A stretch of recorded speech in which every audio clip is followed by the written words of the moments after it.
Hello there, and welcome to another adventure in history. Hope everybody's doing all right. KP coming in with the Prime sub. Much appreciated, my friend. Thank you for the 30, well, other way around, 30 months of support. Also, holy crap, I've been streaming for 30 months. What kind of devilry is that, right? We're not supposed to be around that long, right? This was supposed to be a short term gap to fill in for COVID stuff, and now it's like almost 3 years, right? God, I haven't even. That's crazy. That's crazy. Crazy times. I've been streaming for more than that. I've just been able to receive money for it for 30 months. That's fair. That's true. March. March is going to be coming up. So I got affiliate officially in May of 2020. And I started streaming in March of 2020 because of the whole COVID shutdown thing. So, yeah. One of us. What's up, Uncle Bill? How's it going? And Saul Goodman, good to see you. Hope you're having a good one as well. Cave Geek, what up? How's it going? How's life, everybody? I have quite taken to streaming. I really enjoy it. It's a very positive influence in my life, I think. I have not seen Crunk on Earth. I'm Spartacus! I'm Spartacus.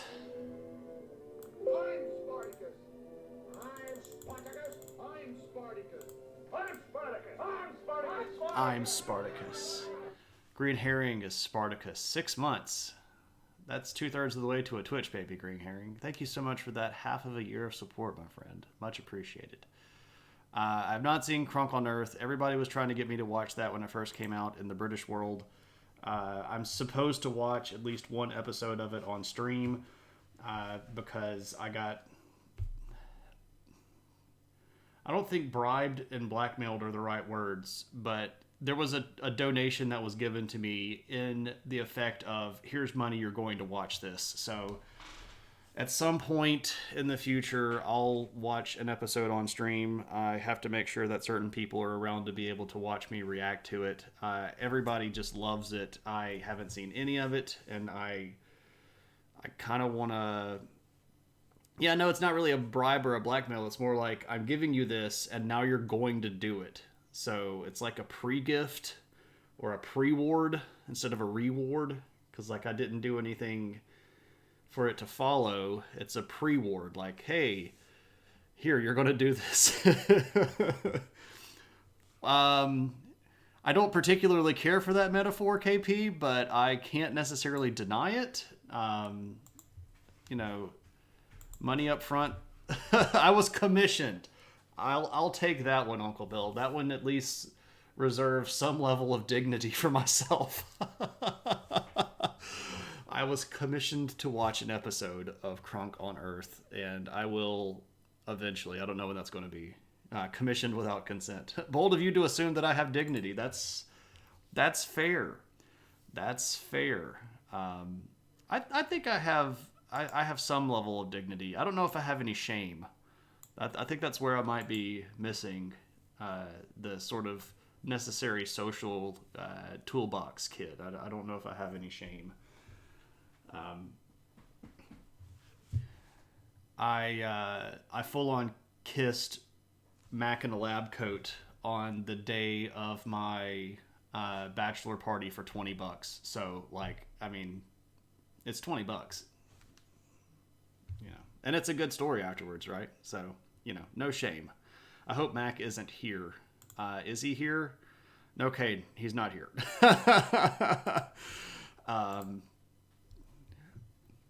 Cheers, Mac, if you're watching the VOD. You learn more about me than you probably ever wanted to on this stream, but that's kind of the promise you get with Adventures in History, right?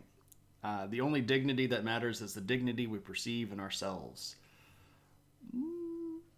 There's a fair amount of truth to that. I don't know if we can necessarily go all in on that, but it's coming from a place of wisdom, right? Saul's like, I do that for $5 and not home. I'm not gay either. I just saw an easy way to make $20, right? So, also, it really, really discomforted Mac. So there was a level of reward that wasn't monetary involved.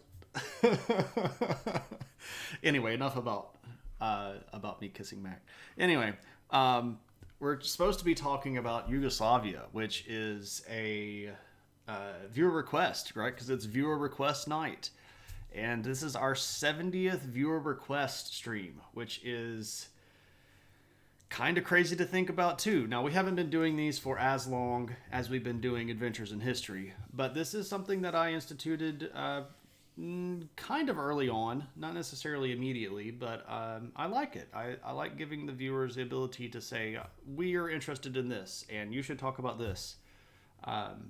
So I appreciate everybody being involved.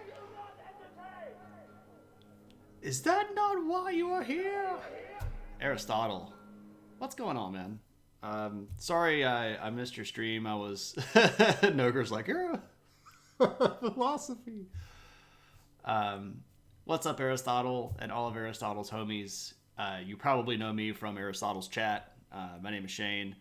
I teach history and sociology at college, and we talk history here on my chat, but we also just kind of shoot the breeze and have a good time and make really bad pop cultural references and talk about embarrassing history of ourselves, because, you know, humans are sort of carrying around a lot of historical luggage in our experience, right? If you have not already followed my buddy Aristotle, you see me shout him out all the time, but you really should, because he's a really brilliant guy and has an interesting way of viewing the world that I just find fascinating. I got very jealous because a couple of weekends ago, or maybe even last weekend, I can't remember exactly when it happened, Eris got to go up to the NYC and hang out with Nogra Zero, who's somebody else that you should also be following. I got very jealous of that because I was like, I should have been there, man. I should have been there. But I'm glad that you guys got to hang out and have a good time. It's good to see homies doing things together, because it's like, you know, we meet these people online, and there's sort of a weird social construct here where you build a relationship with somebody from kind of a digital platform, and I always like it when that relationship and that rapport is something that's so clearly evident that it kind of transcends the digital boundaries, and like people go hang out with each other. Man, that's awesome. I've met so many people that you know, I know from stream, and it's great. Like I've been able to meet, I've known David Peterson for a long time, but he streams here on Twitch. Really good friend. Cave Geek, I've been able to, I slept on Cave Geek's couch. That dude's a great dude. I've met Daria Axanova, who streams a lot. I've met Kyle Wright, who's in chat here quite a bit. I've met Ali, who is, I'm sorry, I should be like saying these people's stream names. So anyway, Ali Briggs Art, I've met in person, who's really cool. Cryomera, I've met her. She's amazing. Like these people, like you meet them and you kind of like, I bet we would have a good time. And then you meet them and you're like, holy crap, yeah, we have a great time. And that's good, right? Because you get that sense of community, and then it's like real. You jealous I got to meet Cryo. She's great. Like, she's just the same kind of person that you see on stream, and it's really cool stuff. I got really lucky to meet all these people. So anyway, let's talk a little bit about Yugoslavia, right? So first off, we've got to talk about where it came from. And if we're talking about where it came from, we kind of have to look at where things were. What am I doing here? I'm not actually making that any better, am I? No, I'm just kind of moving it around, right? I don't like that little piece hanging down right there.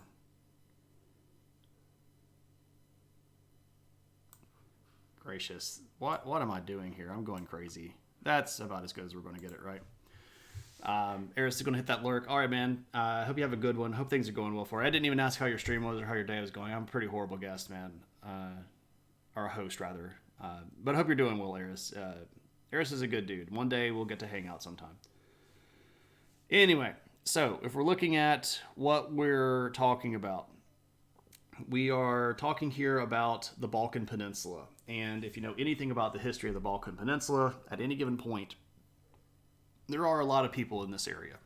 And I tried to find a good map of ethnic distribution in the Balkans.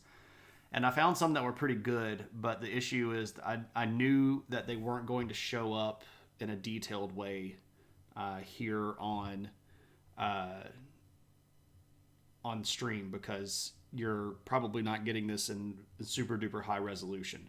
But if you wanted to do some homework, or if you get really interested in this particular discussion, one thing I would encourage you to look up, and you can just Google this, is like ethnic diversity in the Balkan Peninsula. And you can, there are just tons and tons of different ethnic groups here, because this area has been under the control of lots of different people during various periods of time. But while we're looking specifically here, I decided not to go way back in time. We're just going to start here at 1914. And this is at the beginning of World War I. And I start there on purpose because we can see here that the territory in the Balkan Peninsula is dominated by this group right here, this big chunk that's called the Austro-Hungarian Empire. Right, this was the ruling Habsburg family who had been in control of European politics at this point for about 600 years at least. But we do see several independent kingdoms. Most notably, we have Montenegro as an independent kingdom. Serbia here is not in its current format, but it's an independent kingdom. Macedonia is not independent. Bosnia is not independent. Herzegovina is not independent. Croatia is not independent. Neither is Slovenia. So it sits right here. I don't know why Slovenia is not on the map. I'm clearly making all of this up, right? So you can see where we're starting off. Now, at the end of the war, so by the time we get through World War I, the Austro-Hungarian Empire collapses. And this is going to make a really big vacuum, right? It was a political stability. It was one of the sort of go-to things that has holding power in that area for, again, centuries, right? There's also going to be the collapse of the Ottoman Empire. And a lot of the people that had alliances with the Ottoman Empire are also going to sort of be interested in trying to make more names for themselves. Also, the larger kingdom of Serbia that had taken a lot of land during the pre-war build-up period and during the war itself is also going to fall apart. So what we have is a situation where there are a lot of ethnic groups in this one region, and there are a ton of potential configurations, right? So one of the things that happened at the Paris Peace Conferences in 1918 and 1919... Hello, puppy. You want to come up here? No, you want to go under the table. Okay, go plop under the table. That's a good girl. One of the things that happened at Paris 1919 was this question of who gets to be independent. So one of the things that Woodrow Wilson was pushing for as a delegate to the Paris Peace Conference representing the United States was this thing called national self-determination. And I know that's a big fancy term here, but this was a... Well, let me put a break there. This is a big concept at the Paris Peace Conference, national self-determination. So what this basically means is, like, who is a nation of people? And here we have to remember, this is a sort of modern concept where nations are different than states, right? So this goes back to kind of like the Hegelian idea of a nation state, where a group of people who is ethnically unique and individually identified is going to be able to have their own country so that they can rule themselves, right? So national, meaning this group of people, and then self-determination, meaning they have the right to rule themselves. And it's really worthwhile to note here that the groups that got national self-determination were picked with a heavy bias. people that were more northern and more aligned to Central European ideology tended to get luckier than people with more Eastern or Southern ideology. So what we're going to end up with is a whole bunch of people that have a very mixed background, and they're all going to get crammed into kind of one big chunk. And this is going to be kind of a complicated process in the first place. And since we're supposed to be covering the collapse of Yugoslavia, I'm not going to spend as much time talking about it being put together in the first place. But know that the creation of this country was not one that was done easily, and it was not one that was done without substantial argument. But what we end up with is a country that's called the Kingdom of Serbs, Croats, and Slovenes. Yeah, because that's not like a mouthful. But what this is basically going to be is the first version of Yugoslavia. Oops, sorry. Let me get that out of the way.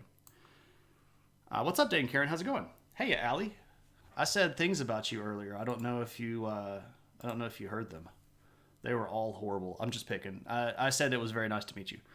It's worth noting that in the run-up to the World War I, the fear was that the Third Balkan War could have been erupted into a general European... Absolutely. So there was a lot of fighting going on all through the 1800s. Tell me you made a catch-all without telling you made a catch-all, right? Yeah, so if we look at this guy, this is our kingdom here. So right away, again, this is the kingdom of Serbs, Croats, and Slovenes. So like what the devil? Right away, you're telling us that this is not all one group of people. So here we go. When they broke up the provinces, this is not going to line up with any of the old boundaries. So all of these countries are going to be different, right?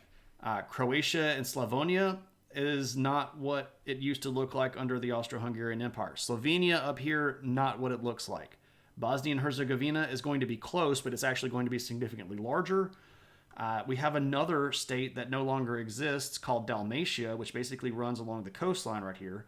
Montenegro had been changed, and we get 3 provinces that were more or less made out of the old state of Serbia. We have southern Serbia, which includes Macedonia. See here is Skopje, which is the modern capital of Macedonia. We have northern Serbia, and then we have Vojvodina. So if we kind of look at where Serbia used to be, and we can switch back here, you know, Serbia used to be kind of big and chunky and powerful by itself. Now it's 3 different provinces. And there's actually an interesting sort of reason for that.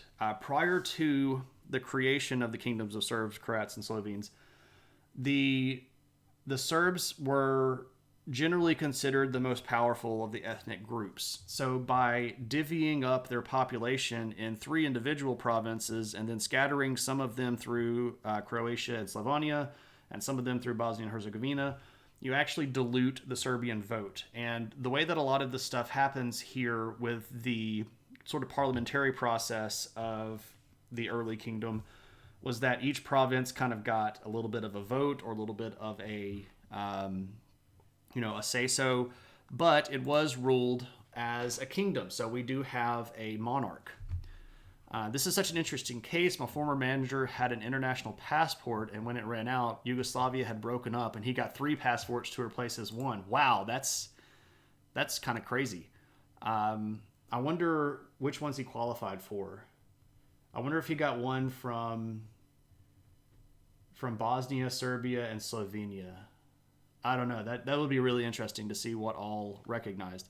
You had your stream up and the dumb thing had me muted, so you didn't notice the time. Oh, that's fair. That's fair. You know.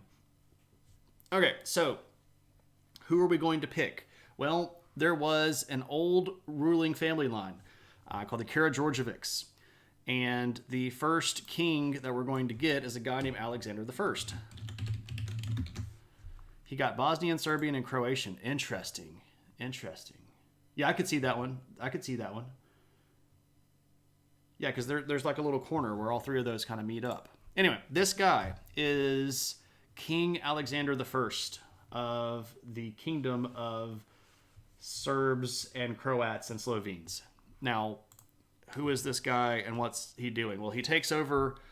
Well, he's not the first king. I shouldn't have said that. But he is kind of like the first one that really decides to move around a whole lot. So what does he end up doing?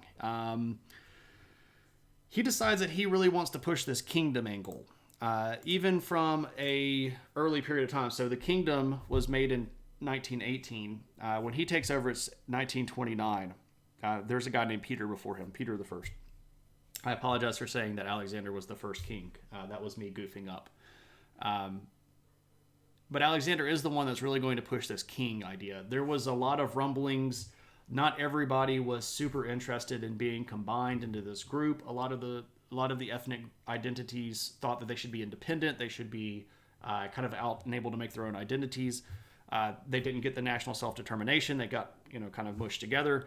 And Alexander thinks that the way to handle this is basically with an iron fist. All right. So what do? Well, you start doing stuff like banning political parties. And he continues that on through basically banning most of the democratic processes altogether. There were still some like kind of sham apparatus that looked a little bit like voting, but it really wasn't that powerful. And the average person inside of Yugoslavia did not really have a vote. And he actually does change the name of the country to Yugoslavia. So we actually do have Yugoslavia now. He is going to be particularly heavy-handed with a lot of this stuff. He's going to use way too much force in a lot of situations. The military gets called in to do stuff that military shouldn't be doing. And it should probably not surprise anybody that he gets assassinated.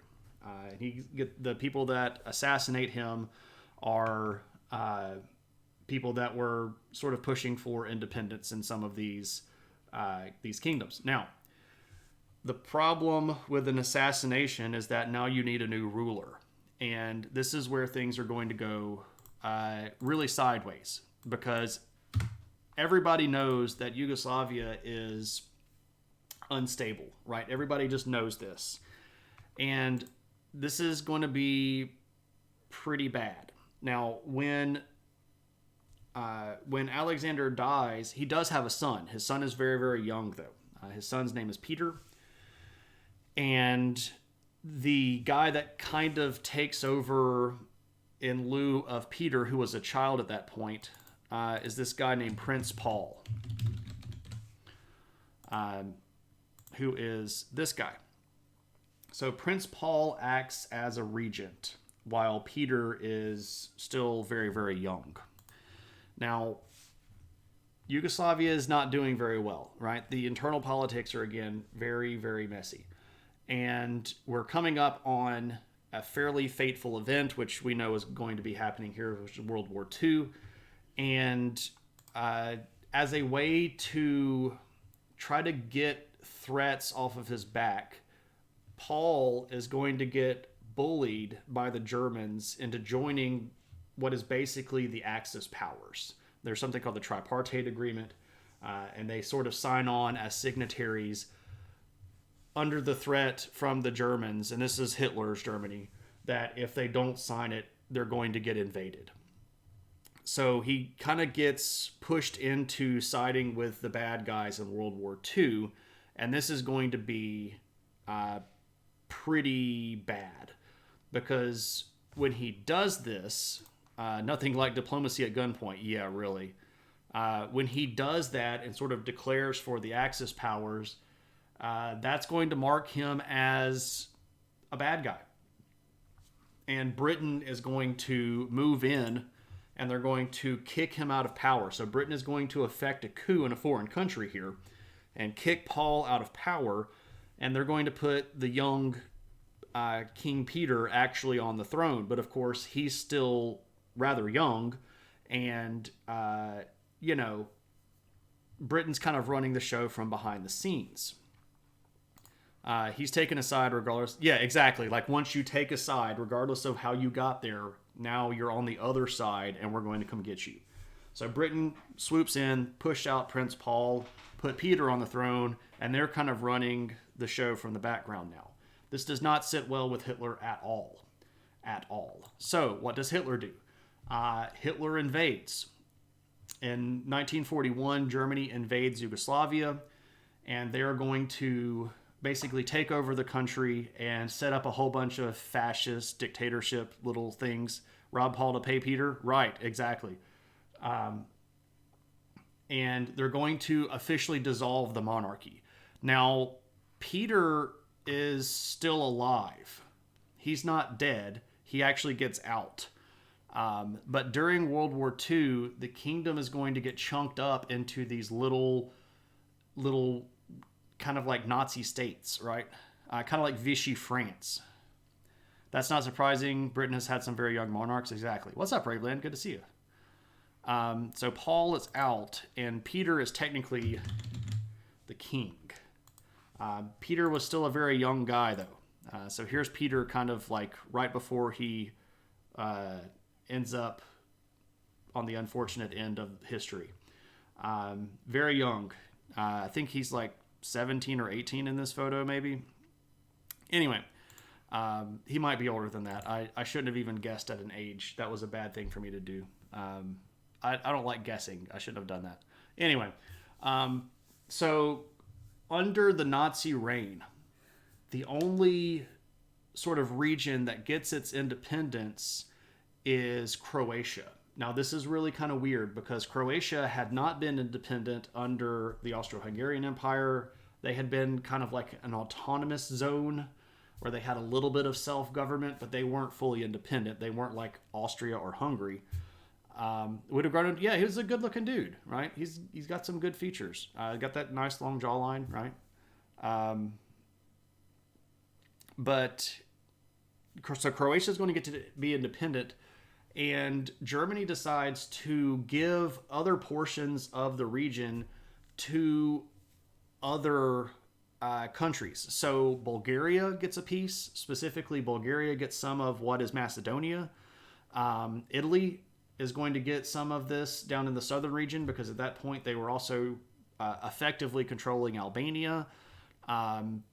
There's going to be parts of Hungary that get control of northern Serbia. So they're basically going to further create boundaries among these already divided people. And if you don't know anything about what happens in World War II occupied territory, Germany basically makes people hate other people. That's sort of their go-to, right? You take over this area and you find a group of people that you're going to work with, and you tell them that the other people hate them and you should kill all of them. And they were already sort of at each other's throats in the first place. So this does not help it at all. Now, this is going to show us an unfortunate side of the world, right? Because we all know that there were issues during World War II. There was not what we would call an overwhelmingly large population of Jewish people in the region, but there were Jewish people in the Balkans. A lot of these people are going to end up depopulating and getting stuck on trains that end up in extermination camps. There are going to be government members in this region that aid the Germans in doing so as a way to establish their power. It's not pretty, but again, this is not necessarily the time period that we're focusing on. I just feel like this is pertinent information to explain how complicated this country is in the first place. That's England's go-to also, divide and conquer, right? You chunk people up so that they can't stand together, and then you point them at each other.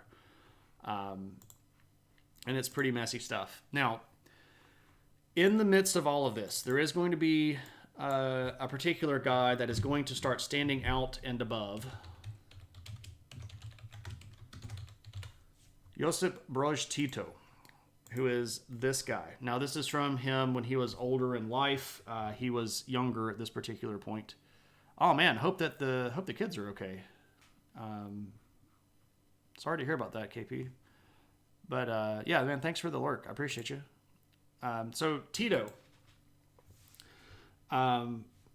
he is going to be instrumental during this time because he's going to be one of the resistors. He wants the Nazis gone. And he's going to do a lot of kind of like underground guerrilla organization. And it's not too long before he's going to get hooked up with some people from Russia, specifically Stalin and his cronies, right? And when Stalin starts, this is after the Battle of Stalingrad, which we just had, either just had or about to have an anniversary for. I can't remember exactly when it ended. But anyway, when Russia starts retaking territory that the Germans had caught, they're going to get a lot of influence or a lot of aid into Tito. And Tito's going to be a big supporter of Yugoslavian unification. He liked the idea that everybody was together. He liked the sort of larger Slavic territory standing by itself. And he's going to get a lot of support and a lot of fuel from the Russians. And as all of this stuff starts taking back over, Russia is going to move into the region, and they're going to set up a new system where we're going to have Soviet Socialist republics. So we're going to have the Soviet Socialist Republic of Slovenia and Croatia and Serbia and Bosnia-Herzegovina and Kosovo. And this is important. So at this point, Kosovo becomes an independent Soviet Socialist Republic. We have Macedonia, once again, independent under a Soviet Socialist Republic. We have Vojvodina and Montenegro. But again, they're not what we could call fully independent countries. Like, they're more like part of the larger Soviet Socialist Republic world. So they're all going to be governed together, but they're going to be treated as kind of states in a country, kind of like how America has, like we have, California and Florida and New York, but we all work together as a country. They're going to have regional governments that are going to have limited capability of doing stuff. Don't forget Barovia, or what's the one from whatchamacallit? From Age of Ultron, Sokovia. What about Sokovia, right? Is this where we get Sokovia? Karen, when you say started that, I'm not sure what you mean when you're referring to that. Because of the time gap here, I missed the antecedent for your pronoun there. You just reversed my Yugo card. Oh, Latveria. Maybe this is also where we get Latveria, right? I think Latveria is closer to the other side of the Balkans in like the Romania area. But it might be. I don't know actually where Latveria is supposed to be on the map. That's an interesting question. It's a very small country, right? So it can kind of fit around. But anyway, this is going to bring us into the period of time where we get communist Yugoslavia. And this is from 1945 until the collapse. And Tito is going to get the power. Now, he gets elected to begin with, but we all know how elections with Russia go. If they want you to be the winner of the election, surprise, you're the winner of the election.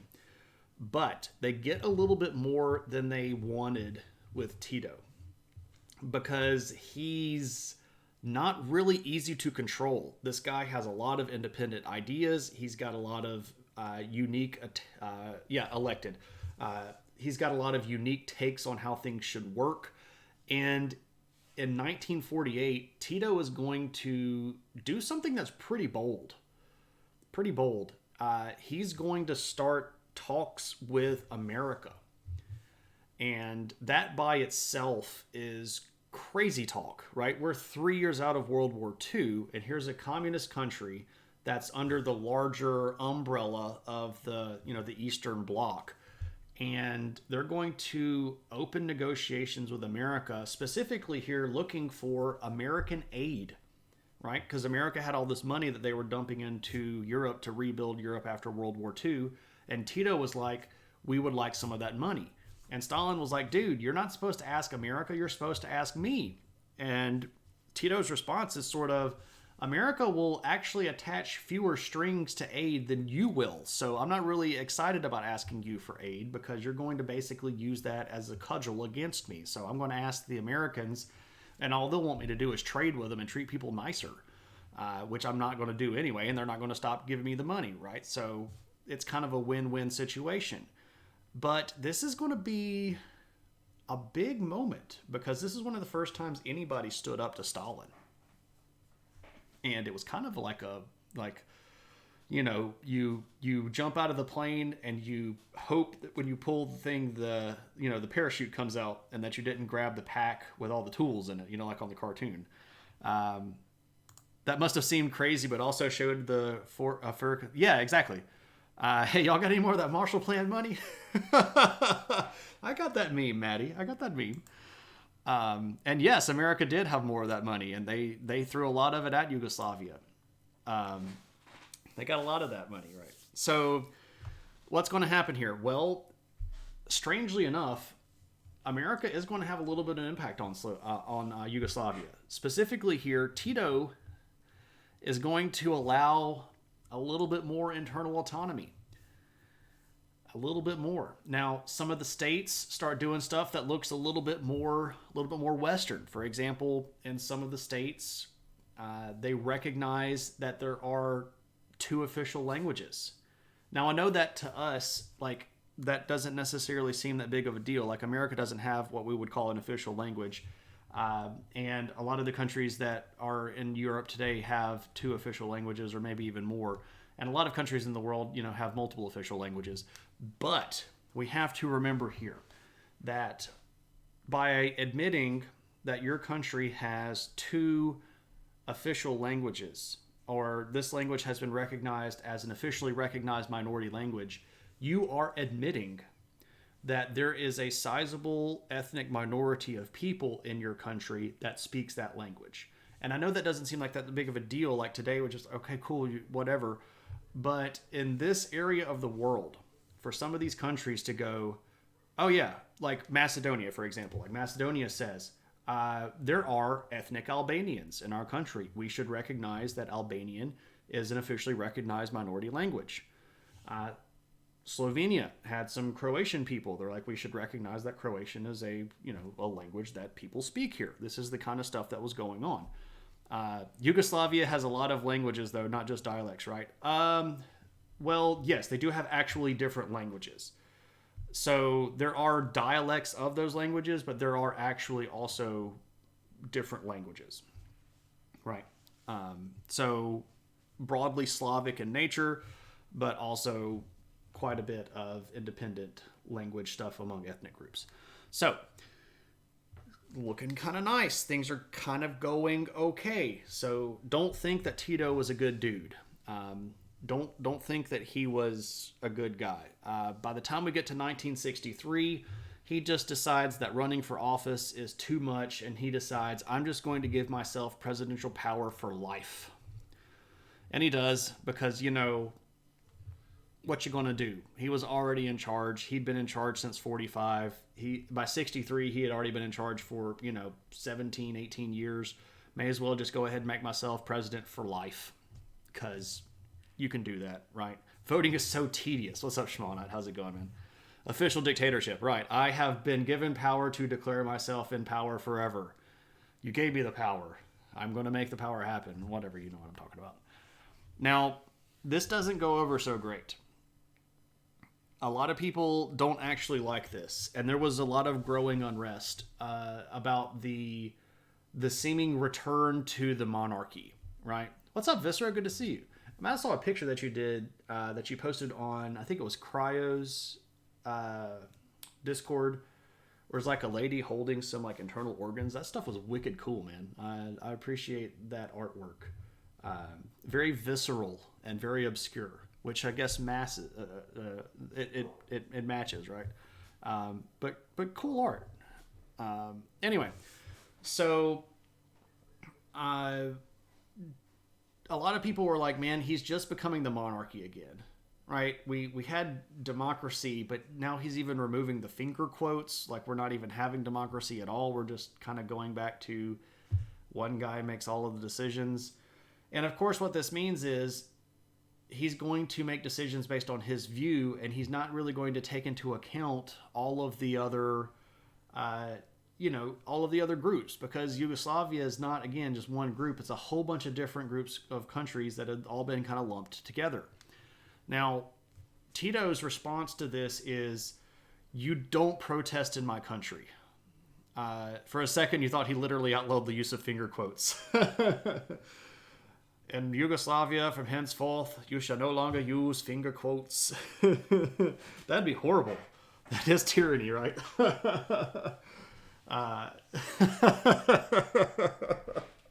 How would you enforce that? Like, oh man, that's crazy. Hello, puppy. Do you want to come and see me? You want to come up here? Come here. Come on. Oh, there's a puppy. There's a puppy. Look. Hello, puppy. What you doing? I saw that you just went outside. And you got some water? Did you get some water? Oh, yes. That's a good girl. Hello. Hello, kitty. What are you up to?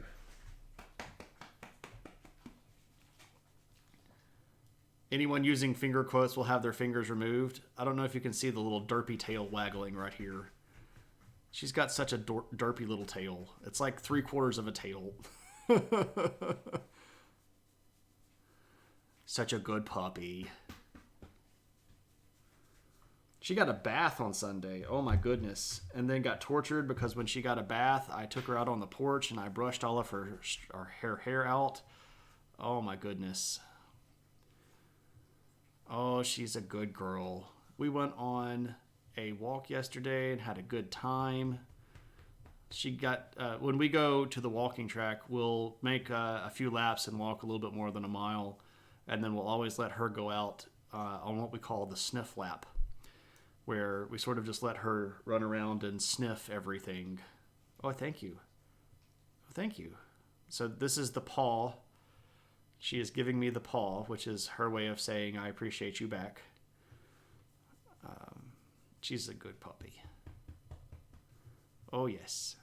Oh, yes, it's a good girl. Oh, the head scratches. Oh, my goodness. Oh, it feels so good. She's the real star of the show. I know why you all keep coming back. It's not to hear me talk about history. It's on the off chance that the puppy will wander in and you'll get to see some puppy, right?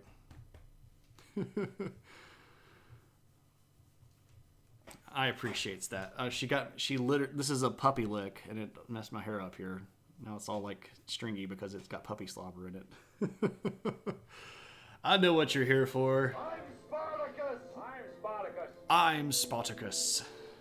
Tuna. I'm Spartacus! I'm Spartacus! I'm Spartacus! I'm Spartacus! I'm Spartacus! Tuna, thank you so much for the gift sub to Cave Geek. So Cave Geek, those are for you, but Tuna, the tree is for you. Gifting from work. All right, let me see where we catch up to the chat. I'm sure you wouldn't use them to his face. Yeah, of course not. Anyone caught using them will have their offending fingers removed. Oh, that's horrible, but probably what would have happened. Concerned Doge. I have an ex-aunt who was related to me by marriage to your uncle. I'm Spartacus! I'm Spartacus. Nintendo. I'm Spartacus! I'm Spartacus. Where's my Spartacus emotes? I'm Spartacus! Move out of the way. I'm trying to do... No, I'm trying to... Where are my emotes? Do the... It's like there's this little thing that popped up and I can't see my emotes. There we go. There we go. Nintendo. Thank you so much for that subscription, my friend. And welcome in. All right, let me try to catch up with chat again. She moved from Yugoslavia to Germany in the 80s, and her passport says that she's Serbian. She hates it, but she calls herself Hungarian because she was raised in Vojvodina. Yeah, as autonomous. Yeah, exactly. Right. So if we, let me go back to this image right here. So this guy right here, Vojvodina, is what it's in modern day Serbia, but you can see Hungary right here. This region was for a little while under the control of Hungary during World War II, but on the other side, it was once again sort of an independent Soviet Socialist Republic. And I realize now that I should have grabbed a map of the Soviet Socialist Republics of Yugoslavia.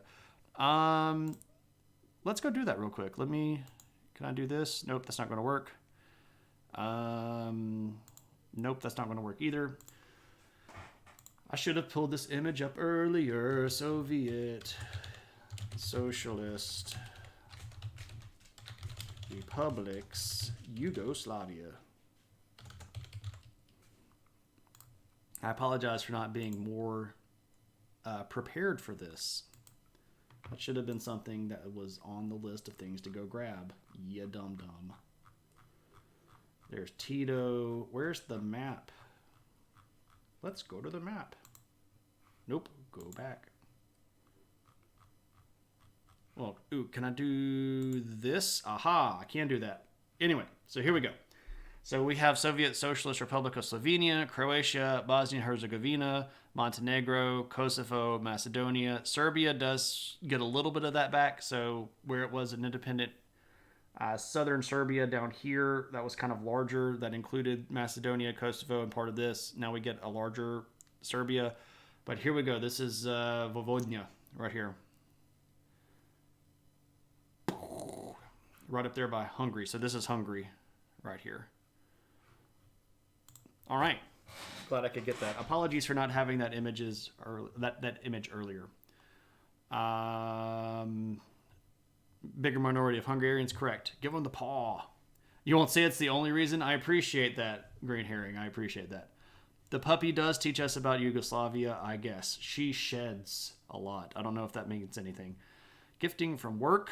Welcome in from work. Nintendo, thanks again. Thought it might be interesting because most people only know that Yugoslavia was a country with Slavic and Albanian people. But there are lots of other people than that too. You almost never hear something about Hungarians or Vojvodina. Yeah, exactly. At that point, what happened to Albania? Albania was independent still. After World War II, Albania was an independent country. So it actually...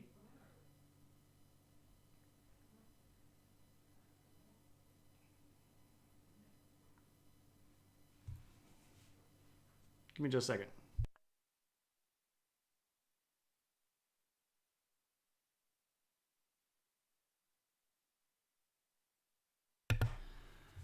Brittany was scolding the puppy because the puppy was chewing on a hot spot on her leg. And I was like, what's going on? Anyway, so got that solved. Yeah, so Albania was independent. Tito. Okay, so now, it's not going great in the 60s. By the time we get to the 60s and the protests start up, Tito's going to respond the way that every dictator does, right?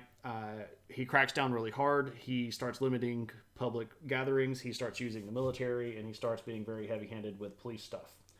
And it's around this period of time that there's going to be sort of a militarization of the police. But was it communist, not Soviet Socialist Republic? So it was very briefly under a communist ruler, but it actually broke away, and I'm going to have to check myself. I'm going to say it because I think that I'm right, but I'm not 100% certain. I think Albania joined NATO in 1953.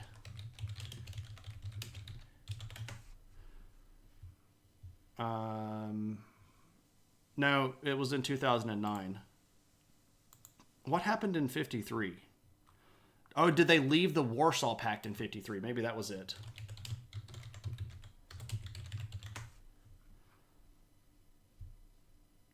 Nope, that was 1962. Holy crap. Something happened in 1953. I don't even really know what it is anymore. But basically, Albania leaves the Russian fold around this time in the 60s or something like that.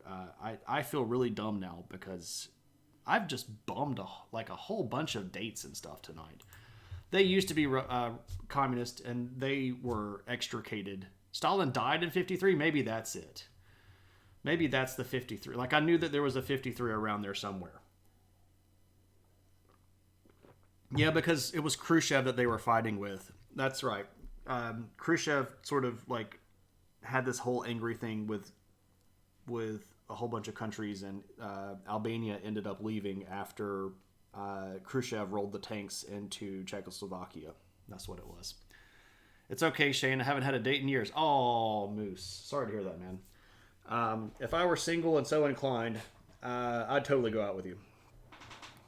You seem like a good person to talk to on a date. I bet we could have some interesting conversations. And you'd give me enough space. You wouldn't be very, very clingy, and I appreciate that.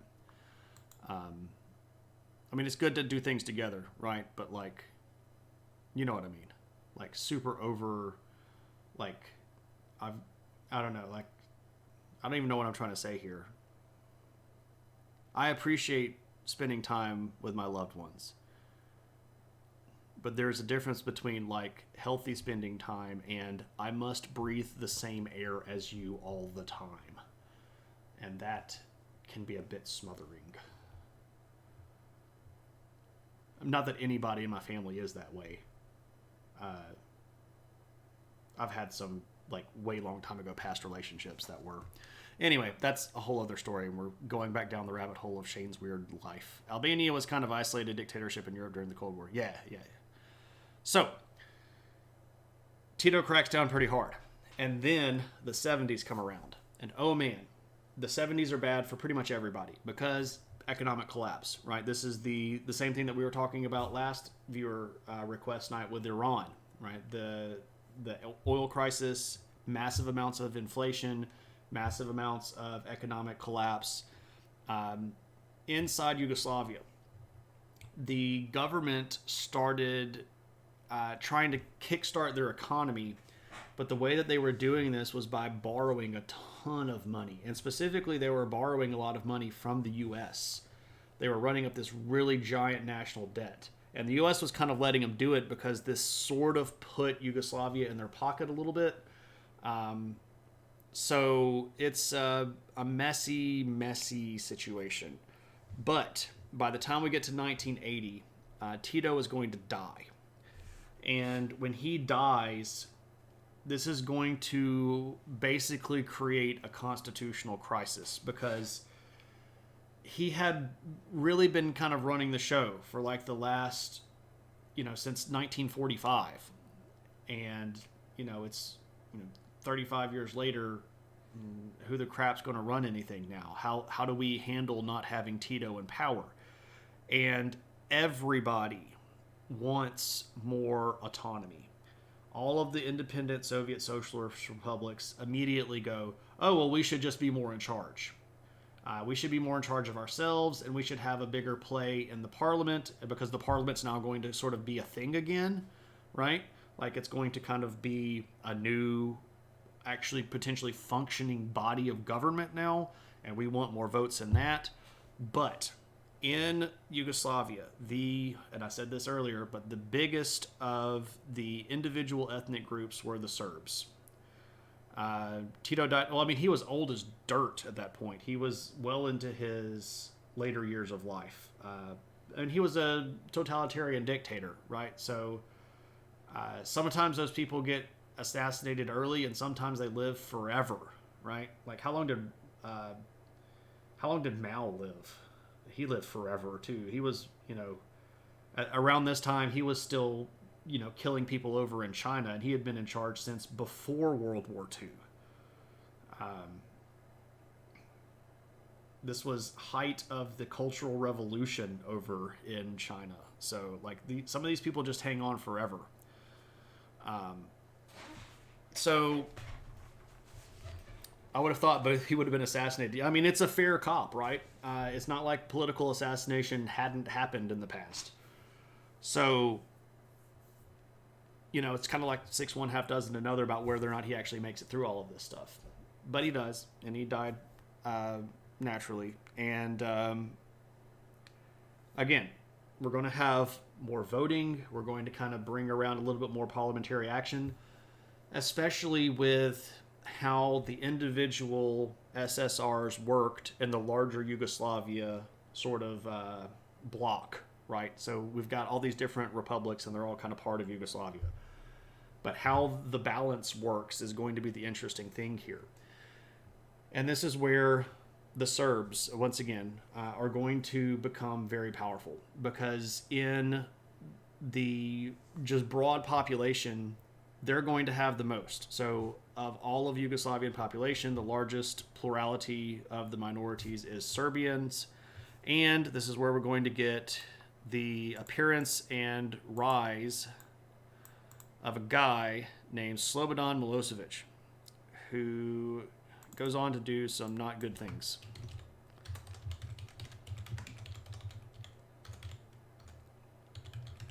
Slobodan Milosevic. All right. Who is this guy? Okay, this guy. So this is Slobodan Milosevic. He is a Serb, and he is going to sort of maneuver his way into power. He had been a political operative inside of Serbia prior to Tito's collapse, and he is going to move into the gap and try to basically take over as much of the power as he can. But here's an interesting situation. Even though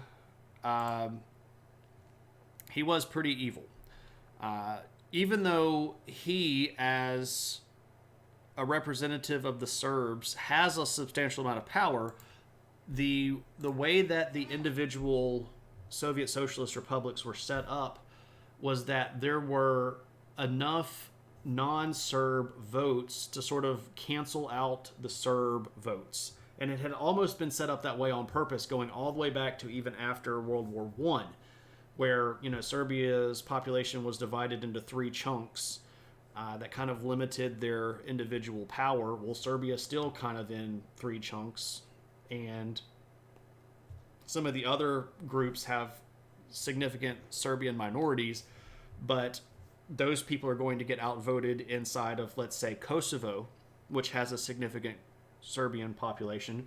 So that vote is going to go against Serbs taking over and taking power. So there is this situation where we have a demographic head count majority, but when it comes to votes inside of the larger combined country, the Serbs get outvoted. And as you can expect, this makes them rather upset, right? It's not an easy position to be in, knowing that you're the majority, but you don't have the power, right? And Milosevic is not particularly pleased with that either. Now, the financial situation into the 80s is going to continue to spiral. The borrowing from the United States during the 70s did not help. And in the 80s, the economy is going to not necessarily flatline, but it is on a ventilator, right? It's being kept alive by external power. It was pretty much gone. Really, really big companies inside of these countries are going to start collapsing. There are massive layoffs. The economy is going to contract really, really rapidly. Their money is going to inflate really, really rapidly. And this is going to just absolutely cause social and economic chaos. Because while Yugoslavia as a whole was doing fairly poorly, some parts of Yugoslavia were doing okay. And that's going to make it even worse. And when you're in a situation where you think everybody's together, and then you see other people doing better than you start pointing fingers, right? Like, why is this area doing better than us, right? And if they're on the other side of the divide from you, like Slovenia gets a lot of flack during this time from the Serbs. Slovenia and Croatia had been growing closer together and had sort of led the anti-Serb voting bloc. They had sort of kept together the other groups of people to block a lot of these Serbian things. And Croatia and Slovenia were trading with each other fairly well. They were also a little bit more open with, like, smuggling stuff in, just to be for real. They were bringing stuff in from outside of Europe when they weren't technically supposed to be doing so. But this was sort of a forward-thinking situation, right? They recognized that Yugoslavia wasn't going to be able to stand on its own. And so Slovenia and Croatia started looking outside for other trade partners, like Italy and France and Germany, etc. Which side of Germany, of course, is the question. But what we're looking at here is a situation where some of the countries inside of Yugoslavia were not doing great, but they were doing better than the other ones. And those were the ones that were blocking the Serbs. And some of the stuff that was really, really bad economically was over in Serbia. So you once again see how this just sort of creates this kind of intersection of perfect storm badness, right? In 1990, there's going to be a really, really big dust up. And they're going to meet at one of the sort of joint meetings at the beginning of the year to establish a government. And Serbia tries basically to launch this attempt at effectively taking over the government. And Croatia and Slovenia, once again, block them. And at that point, they don't really know what to do. So Serbia, and the deciding vote against the Serbian plan was sort of Kosovo. Kosovo was voting with the sort of larger Slovenia-Croatia bloc. And Serbia goes, Kosovo shouldn't even exist. We're just going to take it. And Slovenia and Croatia go, no, you aren't. Kosovo is independent. You are not going to take it. And the annexation attempt is kind of blocked. And this is going to cause a really, really tense moment. And as a result of this, neither the Serbian bloc of votes nor the Croatian Slovenian side of the bloc can decide who's going to run the government. And they decide that the best thing to do is to dissolve the Communist Party. So at this point, they're sort of opening the door to more actual democracy. But this is not something that everybody agreed on, and especially people that were in a position of, dominating power, like Milosevic, was not necessarily a super big fan of losing the unified country, because that meant that he potentially had less influence and the Serbs potentially had less influence. And for all the way back into the 1800s, there was this sort of idea of a pan-Serbian country that was effectively all of the central part of the Balkans, because everybody was a Serb, right? And they kind of had this almost this idea where like all Serbs should be in the same country and we should be running that country. And that didn't sit very well when the response to, we're not going to just have Communist Party, we're going to allow other parties. What that means is you're going to allow more democracy. And places where there are Serbian minorities are no longer going to be able to basically have any sort of determination, because they're going to be outvoted by non-Serbians. So allowing more open and nationalist democracy is not the answer that Milosevic wanted. And they are the last of the countries inside of Yugoslavia to allow this to happen. So like Slovenia and Croatia picked this up really fast. Montenegro, Bosnia-Herzegovina, Kosovo, Macedonia picked this up fairly well. Vojvodina takes this up pretty quickly. Serbia is like the last one to allow open, actual elections. And this is not going to be ultimately what Serbia wanted. This is going to be kind of the beginning of the end. When you give these countries one fewer thing to hold them together, right? As long as they were all the Communist Party, that was still one kind of idea that was holding them together. But if you're going to allow each area to vote on its own, you're now saying each one of these areas has an independent voice. But this is what a lot of them wanted anyway, right? I thought you were going to get carried away and do the whole Animaniacs naming of country song there. I don't know that nearly as well as Cave Geek does. Cave can do most of the countries, but it's out of date now. There's a new version of it that came out a few years ago that's much more in date, because that was made back, in the 90s, and we don't have the same number of countries we had back then. We have more new countries now than they had back then. So I think the guy that did Yakko's voice re-recorded one a few years ago that's a little bit more up to date, chronologically speaking. So it's pretty funny, but I like it. Anyway, but anyway, this is so 1990, and this is going to kind of correspond with the period of time where it looked like Russia, the Soviet Socialist Republic, was kind of falling apart, because it was. Of course, we know that it falls apart in 1991.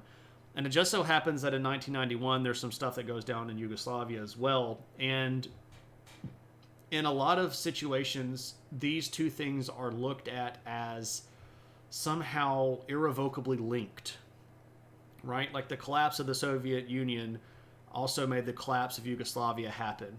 But it didn't. There might have been some level of connection, but Yugoslavia ditched the Communist Party before the Soviet Union collapsed. This was not a synonymous event. And the collapse of the Soviet Union did not cause the collapse of the Yugoslavian Communist Party. That wasn't how it happened. So if you've ever heard this sort of talked about in the same big movement, the time here is more coincidental than it is directly correlative. So just know that. Anyway, the first wars are going to come right around this time. And it's going to start in Croatia. So, Croatia had a substantial Serbian population. It was a minority group, but it was a sizable minority group, like a double-digit minority group, not just like 2% of the population, right? And Croatia voted to use its own police force and its own military. Now, if you'll remember me saying back under Tito, the police forces had been fairly highly militarized as a way for Tito to hold on to power. And the Yugoslav police forces and Yugoslav army there were differences between them, but the differences were not as open as what we might say, like, the American military and the American police forces, right? So Croatia decided that they wanted to use their own people. They want to have Croatians doing police and doing military in Croatia. This did not sit well with Milosevic, because one of his big goals was to heavily Serbify the military. So while we have something in Yugoslavia called the Yugoslavian military, if you look at the number of people that were in the military, ethnically speaking, the Serbs are going to make up a disproportionately high number. And you can't completely say that the Yugoslavian military was a Serbian military, but it's darn close. And what Croatia is actually saying here is we don't want Serbs policing Croatians. We want you to let us police ourselves. And Milosevic was having none of this. And the Serbs inside of Croatia were having none of this. And what ends up happening is, no, you can't do that, right? There is a region of Croatia that has a pretty high Serbian population, and they basically declared autonomy. So there's like this autonomous zone of concentrated Serbians inside of Croatia that says we're independent from Croatia and we still want to be governed by Yugoslavia. And here we have to kind of start using Yugoslavia and Serbia almost synonymously. It's not exactly the same thing, but for intents, it's about the same thing. So we want to be governed by Yugoslavia, not by Croatia. And Croatia doesn't dig that because, again, they want to be more autonomous. They want to be more independent. So there's some fighting and some people die over this stuff. And basically what ends up happening is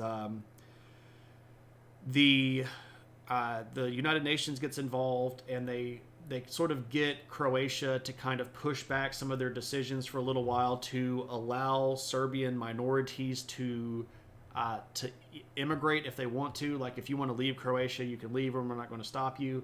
But then you have this whole thing of, you can't make me leave my land. I've lived here forever. The good old fashioned sort of ethnic tension situations that we always run into when we have ethnic issues like this. And it sort of gets put on the back burner. Now, Slovenia does the same thing. Slovenia decides, we're going to use Slovenian troops. We're going to have a military and a police of Slovenes. And that doesn't go over very well either. The same sort of situation ends up happening. Now, the fighting there is not as bad as the stuff that happens in Croatia, but it's substantial and it's worth talking about. Now, as a response to this, Milosevic calls the group together, and he tries to declare a state of emergency. And what that would allow him to do, of course, is to use military rule. He would effectively gain control of the military to be able to use that as a policing tool. And this was seen as exactly what it was supposed to be seen as. There was a tied vote, because the Serbian bloc is going to vote with Milosevic to say, yeah, Serbia should run all this stuff. And the other countries the other zones in Yugoslavia are going to say, heck no, we don't want you to declare military or national emergency and then use the military to run everything. That's not what we're after. We're not going to allow it. And when they block his vote, this is just like kind of like a thumb in his eye. Tied vote, tied, ha ha ha ha ha. Thanks, Moose.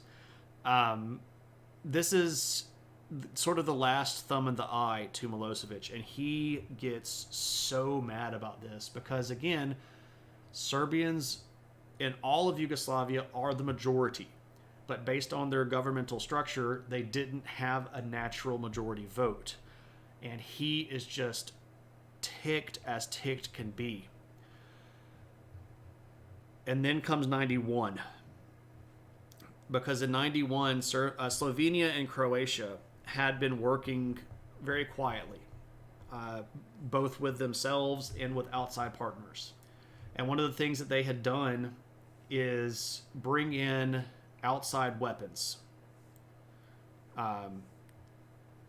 We're not there yet, Dame Karen. We're getting there. We are absolutely getting there. Nothing significant happened in 91. What are you talking about? Yeah, nothing happened in 91, right? So, Slovenia and Croatia had been smuggling in weapons from outside the country.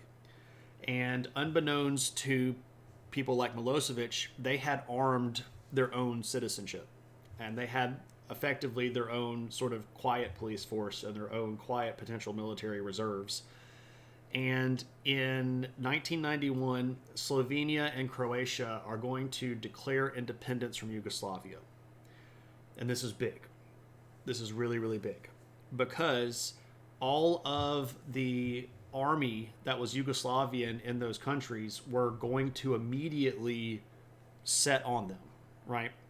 Now, Slovenia had a shorter war of independence. It was only 10 days long, and the sort of local Slovenian military managed to round up most of the Yugoslav soldiers that were there and sort of escort them to the border. Some of them got put into detention.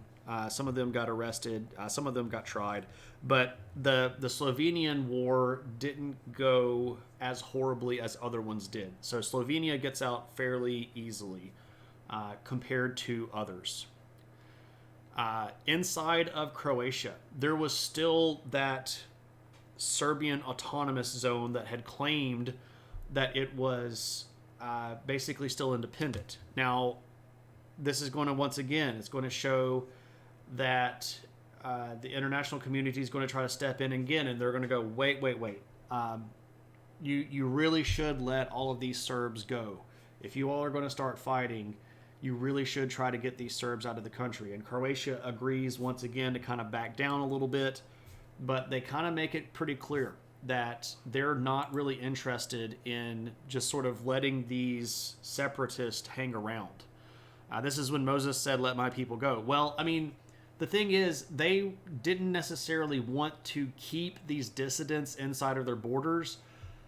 The international community was trying to create a stopgap in time to keep this thing from spilling over into a much larger war, and creating breaks or creating buffer zones of time where you can sit down with people and you can try to talk out a peaceful solution was part of that, because everybody knew from the outside point of view that the Serbian population in Croatia was not big enough to affect any sort of national vote. Right? They're a substantial minority, but they're not ever going to win a vote.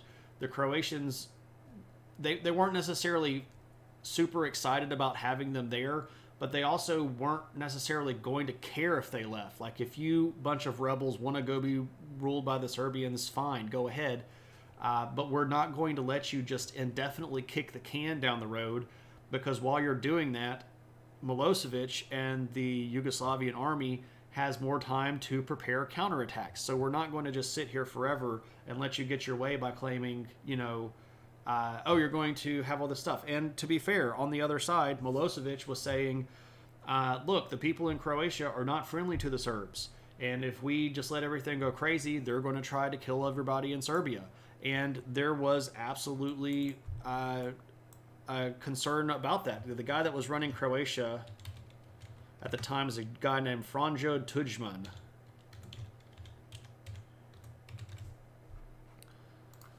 Franjo Tudjman, and he is this guy. Now, he was the first president of Croatia after their sort of like big national vote.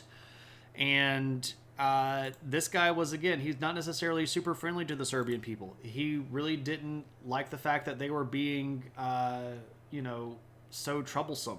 And he does give them a little bit of space, like, okay, you get out if you're going to get out. But then they don't leave, right? They're like, no, we're not leaving. This is our land. So what's the response to that? Well, Tudjman decides, we're going to come and get you. And this gets really bloody, and it's really, really nasty. So again, to kind of clarify where we're standing, Croatia has a sizable Serbian population. They're sort of in a state of rebellion. They have declared themselves autonomous within these certain little zones. Croatia had tried to give them an opportunity to get out, and then they didn't get out. And then Tudjman says, well, we're going to come get you. And this is rough. Like, this is really, really bad fighting here. It's really nasty. He's going to move into this area, and there's going to be a lot of bloodshed because they're basically going to say, we're taking these zones back. These are in the borders of Croatia. We will have rule over these areas. It doesn't matter who's living there right now. I came in late. I'm sure you covered this, but it was always in the minds of the Serbs is the genocide of the Croatian fascists in World War II. We talked about we talked about rough stuff in World War II. Yeah. What's up, Evolve? How are you going? How are you going? How are you? What the devil am I saying? Words and things and stuff. Hey, Agni, what's up, man? You doing okay? Hope you're having a good one. So Tudjman's in control. We're going to try to go in and take these places. Croatia is going to kind of eventually be able to kind of declare itself independent. But, we're not all the way there yet. There's still rough stuff to go. After the fighting in Croatia starts, and after the fighting in Slovenia ends, Macedonia is going to go, we're also going to be independent. Now, this was not necessarily as shocking. There were populations of people that were Serbs in Macedonia, but Macedonia had been fairly independent prior to this. They got a little bit mixed in with the Serbian thing when Serbia took them over prior to World War I. But there were Bulgarians living in Macedonia. There were Albanians living in Macedonia. Of course, there are Macedonians living in Macedonia. And then there's some Serbs living in Macedonia. But the Serbian claim to Macedonia had always been kind of tenuous to begin with. And when Macedonia declares itself independent, it's going to go mostly okay. I knew this would happen. This is giving me a headache. Yeah, there's a lot of moving pieces in this discussion, Tanker. But also good to see you, Tanker. And Tad, I saw you donating. So hey, Tad, you didn't slip by without me recognizing. Not okay. The Greeks freaked out. Well, I mean, the Greeks did freak out, but like, the Greek issue is not necessarily what we're talking about right now. The peaceful independence of Macedonia is the thing. Now, there's a whole thing with them trying to join the United Nations and them having to change their name to the former Yugoslav Republic of Macedonia and all that stuff, but that's a whole other scenario. Right now, we're just talking about the collapse of Yugoslavia. There's a whole bunch of other things going on, and there's still stuff going on over there right now. Right? But anyway, so there are some issues in Macedonia along the border with Albania. There's some ethnic Albanians that thought that maybe they should be part of Albania instead of being ruled by the Macedonians, but that mostly gets kind of smoothed out. There's another dust up a little bit later on with some fighting from some Albanian separatists in Macedonia. But mostly speaking, Macedonia gets out fairly okay. Probably, if we look at it overall, even more peaceful even than the Slovenian one. So Slovenia did have to fight, but it was like a week and a half or so. Macedonia probably got out easier than that. Now, the big one, and this is what's going to roll us into like war crime territory, because when Slovenia and Croatia leave and Macedonia leaves, at that point, what you pretty much have is Serbia, and they're controlling Bosnia-Herzegovina. And Bosnia and Herzegovina tries to break away. They try to declare independence. And every time they do this, they get blocked by the Serbians. Because now, with Macedonia, Slovenia, and Croatia gone, Bosnia and Herzegovina doesn't have the votes to kind of get over the hump, right? They try to declare independence once, and Serbia blocks them. They try to declare independence twice, and Serbia blocks them. On the third time, this is in 1992, the war starts. And this is like some of the really, really bad stuff. This is where things get really, really bad. Really, really bad. Specifically here, there's going to be multiple wars kind of inside this war. So one of them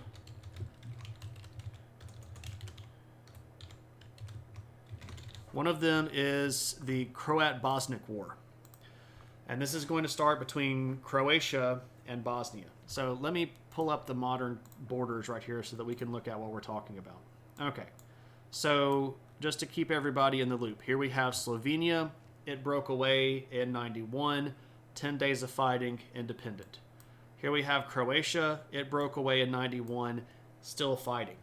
Here we have Bosnia and Herzegovina. It broke away, still fighting. Kosovo at that point, we're still not even sure if it really exists. It technically did, but Serbia says it didn't. Montenegro is still attached to Yugoslavia. And here's, well, I mean, it's called North Macedonia, but I don't like it. Here's Macedonia that had become independent. Now, so what we're looking at here is along this border between Croatia and Bosnia-Herzegovina, there's going to be a war that breaks out. This is going to start in 92. And basically here, Tudjman, the guy who's the president of Croatia, wanted part of Bosnia for Croatia. They thought that there should be some territory from Bosnia to go to Croatia because there were Croatians living in Bosnia-Herzegovina. So it's a mess. What do we do here? Well, the answer is really, really unfortunate. So Tudjman goes into Bosnia, and he finds all these different people there. And he specifically finds Serbs living there because, again, there are Serbs kind of all over the place. But specifically here, he finds Bosnian Muslims. And of all of the minorities in this whole Balkan region, the Muslim minorities are going to be the ones that get targeted the most. And there are some war crimes that happen right here. There is an attempt at full out ethnic cleansing of Bosnian Serbs. Tudjman never got formally charged with anything, but it's only because he died. There were people that were about to bring charges against him, and then he died. He was not innocent in this. This guy was in charge of soldiers that went into Bosnia to try to take territory from Bosnia to add it to Croatia, and they targeted specifically Bosnian Serbs. Yeah, it's absolutely along religious lines, Dame Karen. Absolutely. There is a really clear distinction in these cultural zones where, I'm Serbian by maybe genetic link, but I'm Bosnian Serb because maybe I'm Muslim, and it's really bad. It's so nasty. Did he fake his death? I'm pretty sure he's dead. He just died. He was pretty old by that time. The war crimes for all this stuff, investigations lasted like another 9 or 10 years. I think that at least maybe in Bosnia there are still some investigations going on. There are still some open investigations for war crimes. I can't remember. I know like the big international investigations wrapped up in like the early 2000s, like 2003 or 2004. And I'm pretty sure by that point Tudjman was dead, but I might be completely off on that. I can't remember all of the dates, and I have screwed up so many dates in this particular discussion tonight. I hesitate to even say another one. You really only face war crimes if you lose the war you commit them in.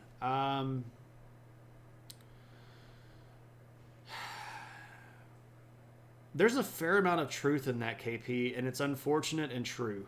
There are instances that I can think of, but there are plenty of instances that I can think of that fit that line, and it's really unfortunate. Anyway, so ultimately, what's going to end up happening here is that the international community is going to start getting involved, and specifically here, NATO is going to start getting involved, and they sort of tell Tudjman, you're on the wrong side of this, and you're not going to come out of this looking very good. So you need to kind of get in line behind Bosnian independence, and you need to back the heck off. And Tudjman ends up sort of switching his view and siding with the concept of Bosnian independence. And that's basically going to end the Croatian-Bosnian conflict, and Croatia is going to start coordinating with a larger NATO group to kind of get things straightened out. Maybe Nintendo. I'm not sure. There were a lot of really big Serbian leaders that did a whole bunch of crazy stuff around this time, including a guy that's named Radovan. Oop, wrong window. Sorry. Boop boop boop boop boop boop. Over here, Radovan. Nope, that's not how you spell it. Radovan Karadzic. Karaj. I spelled that wrong. It's Karadzivic.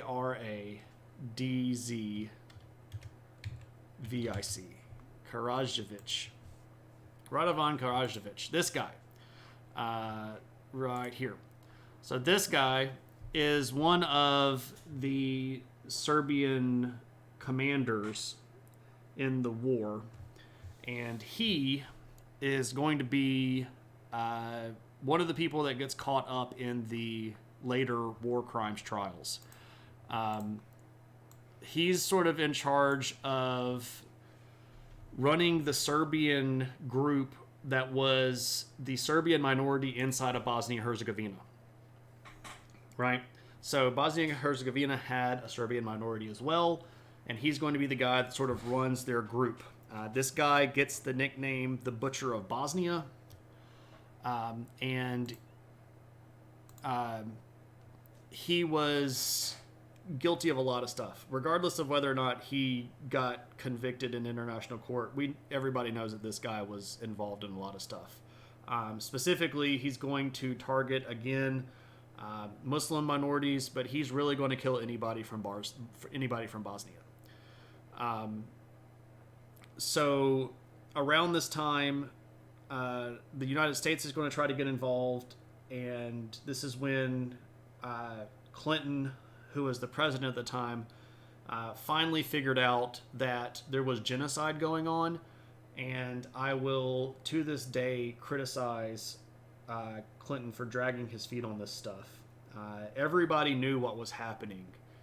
And you, as a president, don't like using the word genocide, because when you do, that sort of obligates you to follow through with stuff. And Clinton could have been involved in this a lot sooner, but let it run for way too long. But anyway, America's going to get involved, and they're going to broker something that's called the Washington Agreements, where the Croatians and the Bosnian Herzegovinans are going to mutually recognize each other's independence, and that they're going to join forces to try to push the Serbs out.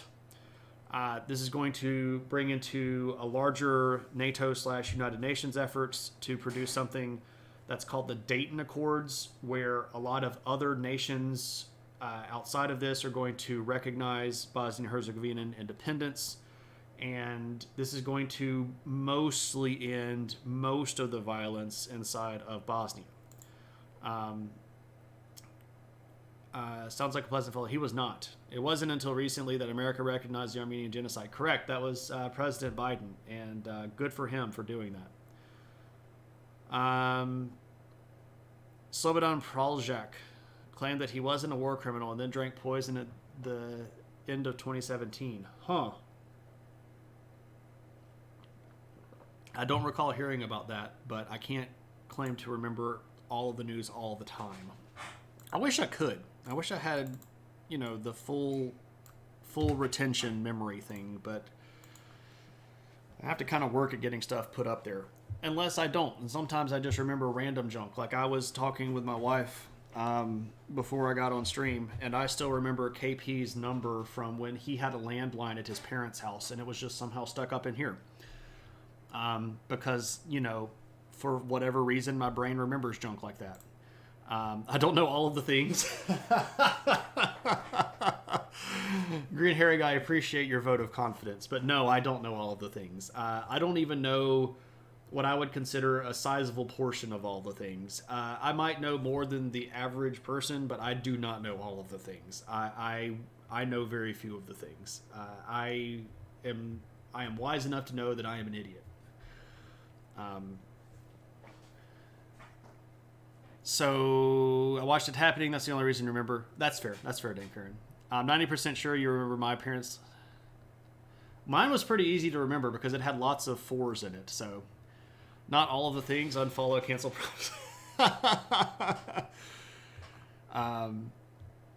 All right. So we're not done yet because Yugoslavia still kind of exists because we still have Kosovo.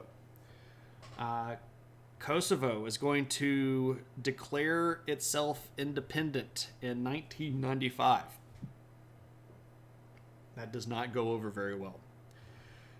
The way that they're going to start this is mostly going to be guerrilla attacks. So the war for Kosovo independence is going to mostly start with kind of taking pot shots at Serbian police officers. And again, police and military are kind of the same thing, and army is kind of the same thing as Serb. So you can think like if there are police officers in Kosovo, a lot of those are probably Serbs, and they're probably still answering to sort of the Central Serbian Authority. Then I am 100% sure that I remember your parents' phone number. That's fair. Drop Bear, what's up? Good to see you. It has been a minute. I hope you're doing all right. What's up? That's great. It's good to see you back around. Didn't some Kosovo people just kill a Serbian kid? Recently. I have not read any of the news today. I've been slammed for the past 2 days. I take that back. I did look at some pictures from the Turkey earthquakes when I got home today, and that kind of broke my heart. And then I decided I didn't want to look at any more of the news. Just press 4 for a while, right? Okay, so in like 95, 96, we start seeing some, especially Albanian people targeting Serbian people inside of Kosovo. The majority of the people, not the majority, but the largest ethnic group that at this time was inside of Kosovo were these like Albanian people who, again, they're the largest of the minority groups. There was a fair amount of Serbians, especially in the north and in the east. There were quite a few Serbian people there, but again, Serbian military, Serbian police, etc., etc. One of the things that they started doing was stepping up. So not just like taking pot shots at police, not just taking pot shots at military vehicles. They start doing things like bombings, and they start targeting like military buildings. They start targeting police stations. They start targeting government buildings, and they're doing all this kind of like guerrilla style. They're not like openly declaring themselves, fully at war, but they definitely said like we want to be independent. But a lot of people sort of see this as them hoping that if they just slowly escalate the violence, that either the UN or NATO will get involved, and then they'll just sort of make Kosovo free. That seems to be an interesting proposal that holds up a lot with what they kind of looked like they were doing. So, let me catch up. 7-point earthquake. Yeah, it is. It's real strong. And there were 80 plus aftershocks that were all over a 4, and it's just crazy over there.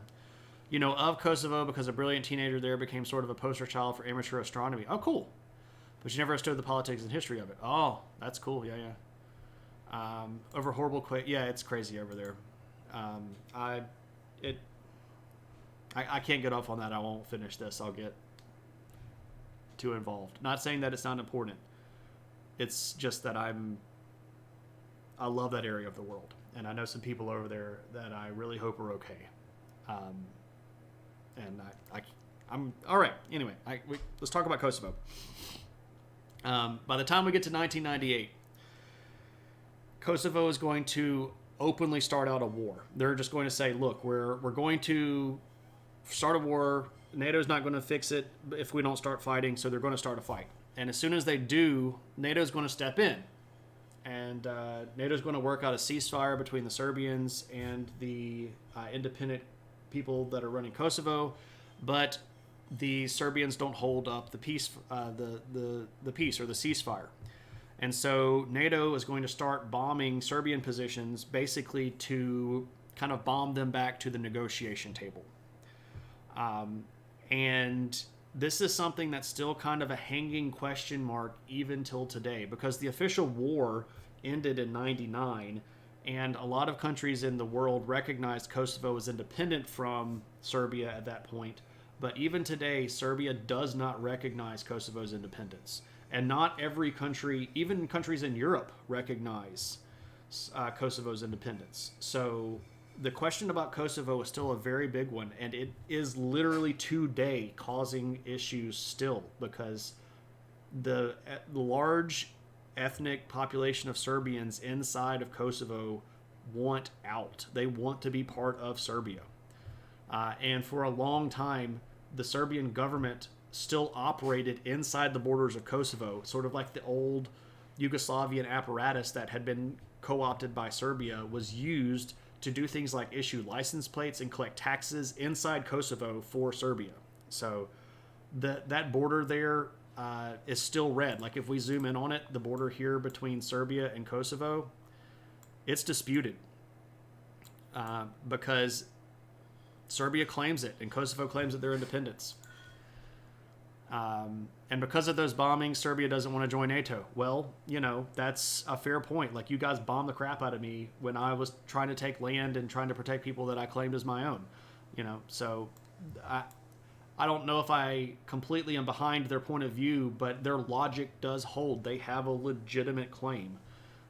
Whether or not I validate their legitimate claim is a different situation, right? But that they have something real to point at. NATO really did bomb Serbia and stuff, right? You can bomb the world to pieces, but you can't bomb the world into peace. Man, that's a good one. That's a really good one. Pranvera Yasini, founder of Astronomy Outreach of Kosovo, and later I think she won some advisory posts to build an educational department for the government. Oh, that's cool. Government tells me she's currently a PhD student in Santa Cruz. Oh, well, that's great. I wish her the best. I have always had a soft spot in my heart for astronomy. As a little kid, man, I wanted to be an astronaut, but I think everybody goes through that phase of wanting to be an astronaut. But I got my little dinky $20 telescope out in the backyard at night, and I was looking at the moon, and I had the big map of the moon and knew all the the craters and stuff, and I got so excited when I got to go to a friend's house who had an actual telescope, and I got to see a moon of Jupiter. I thought that was the stuff. It's like, holy crap, look, it's the moons of Jupiter, right? And you can see that with not the best telescope, but for me, that was a big old deal, right? And why did the bombing the crap out of North Vietnam and made the people angry? Well, when you bomb people, it does make them mad. I don't think people have ever been excited to be bombed. Anyway, so there's still questions about Kosovo that last even till today. But we're not done, because there's one more. Because we haven't talked about this guy, which is Montenegro. So Econ Greg is probably the biggest one that I think a lot of people recognize. And Econ Greg is an incredibly smart dude that has an amazing setup. That dude has legit tech, the real stuff, with motion tracking, and he's got one telescope that is a telescope that guides the other telescope, and it's crazy how technical his stuff is.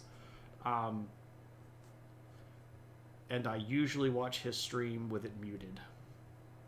He's a really brilliant guy, but I don't know if I can always cut the way that he talks. That shouldn't keep you from going and checking him out. He's an educated guy. He's really, really bright. He's got a potty mouth, and I've got a potty mouth, so that should kind of say something. His Sunspot streams are awesome. I've seen him doing some of those. I usually catch it when he's looking at nebula or something, or I think nebulae is the correct plural for that. Nebulae, yeah. I've seen one where he's doing sunspot stuff. Anyway, Montenegro. What about Montenegro? Well, in 2006, they are going to hold a referendum where they're going to vote for independence. And it passes. And what's important here, in 2006, things had, passed and gone, and lots of other stuff had been settled and da-da-da. But when Montenegro declares independence, it's going to be a peaceful division. We don't see huge wars. We don't see war crimes. We don't see, bombings or invasions or stuff like that. And in 2006, when Montenegro breaks away from Serbia, this is going to be the last sort of tie that was the old Yugoslavia that kind of falls apart. Now, it should be said, there are some people that are up here kind of in the northern part of modern Serbia that kind of wanted Vojvodina to declare independence. That hasn't happened. There hasn't been what we might call a lot of motion on that in a little while. So that doesn't look like it's going to happen. That area has calmed down a lot up there, especially around the city of Novi Sad, which is, I think, the third largest or second largest city here in Serbia. It seems like things have calmed down there. That doesn't mean that it's always going to be calm, though. But instead of Yugoslavia, now we have, once again, Slovenia and Croatia. We have Bosnia and Herzegovina. We have Montenegro. We have Kosovo. We have, don't pay attention to that, Macedonia. And we have Serbia. So there we go. That is how it fell apart. His economist, how smart can he really be? I mean, economics is as useful as meteorology in many ways. There are some things that are very factual and can be predicted on the nose, but there are many things that are very shifting very fast. Both of them are sciences, and you can learn from both of them, and there's some value in all of those fields. I really like economics. I actually taught economics for 4 years and had a great time doing it. I learned a lot about how the economy works. It's just, I like it a lot. It's good stuff. As a little girl, she wanted to learn astronomy. No native language source in her war-torn country, so she began learning English via social media. Had a bit of camera appeal and a career. Hey, there we go. You have like 180 stream points. Don't make me get on with it. What's up, Vipers? You fell asleep. Alas, that's what the VOD is for, though. It'll be around. It'll be around for a while. But that is how Yugoslavia fell apart, and I hope that was both clarifying and instructional. I know that we talked about a lot of different words and a lot of different people, and things moved around a lot pretty quick, but I hope that this at least gave you the broad stroke outline of the thing. And to be fair, even to what I just did, it's even more complicated than I made it. There were a lot of small moves that had big impacts. There were a lot of fake out promises, bad faith decisions, a lot of people doing things with good intentions that worked out for the bad way. We could have made a 3 or 4 part series about just like 90 to 96 and gone through a lot of the stuff. I spared a lot of the worst of it, but I should point out that there was a lot of violence, especially in the height of the Bosnian War. So like 92 to 95, there was a lot of violence, and specifically there was violence targeting the civilian population. There was unprecedented amount of rape, specifically Serbian troops raping non-Serbian ethnic minorities as a way to create a next generation that would be loyal to Serbia instead of loyal to their native area. It was really, really bad over there. It gets really dark really fast. Incidentally, the manager who I mentioned called himself a macroeconomist, and he thought of economics and politics as inextricably linked. They do have a lot in common, Dame Karen. They really do have a lot in common. People with grand bad intentions, right? Your brain split into two. Yeah, it was horrendous. It was full of horror. It was full of horror. Absolutely. Yeah, and it all happened in Europe, right? It's right there in Europe. It's not something that happened, 2,000 years ago with Genghis Khan. What's up, Lumpy? Good to see you, my friend. I escaped. I don't know what that means, but I hope that means you got off from work and had a good day. This isn't something that happened in Rwanda. This is something that happened in Europe within my lifetime, right? So there we go. All right. At this point, do we have any questions? You escaped the Skype meeting about the condo association. That sounds absolutely horrible. I'm not even going to lie. That sounds way too close to a homeowners association, and I am fundamentally against homeowners associations. I think if you buy a house, it should be your house, and that's the end of the discussion. Just saying. Just saying. Um, but you know me, all my wanting freedom and wanting autonomy and stuff. That's, you know, I guess I can't get everything that I want, right? um, the sad thing is, it could explode again. Absolutely, right. We are only ever one bad decision away from horrendous things. I think that the current war in Ukraine is a perfect example of this. One bad decision from Putin that he's stuck to has killed tens of thousands of people, right?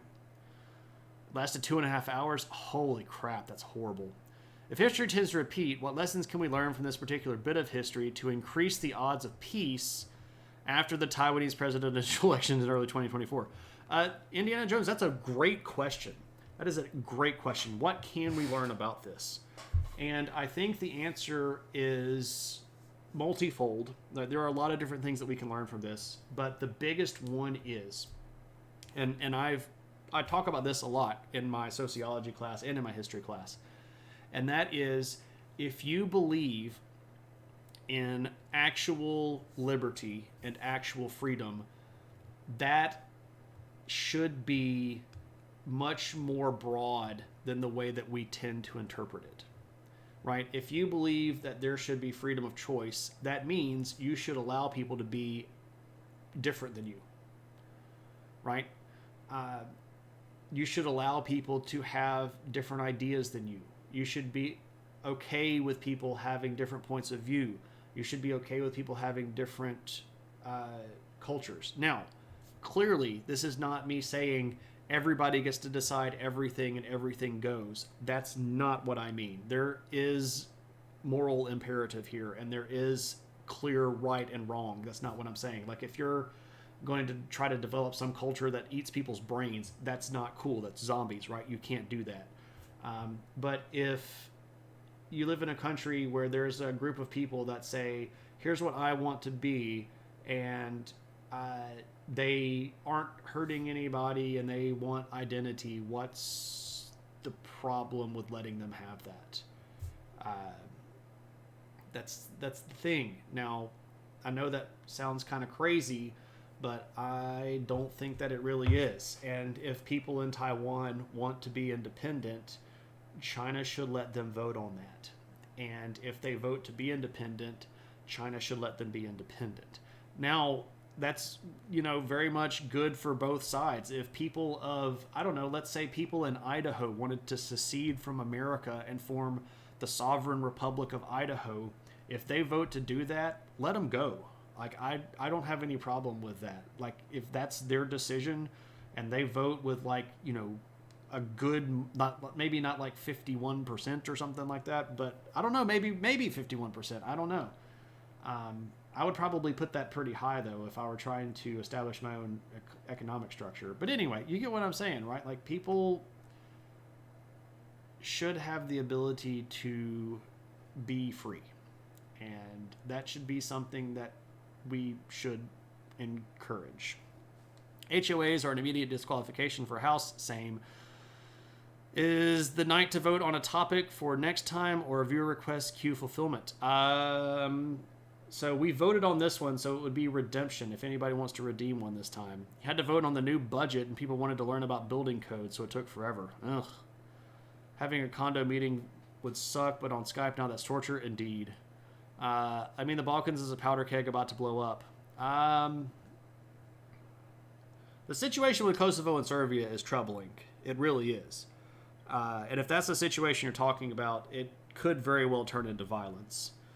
Serbia is being very insistent, and Kosovo is very much against all of the propositions that Serbia is coming up with so far. I think the biggest difference this time around is that there are still NATO troops on the border in Kosovo. And I think that's going to be a fairly sizable deterrent.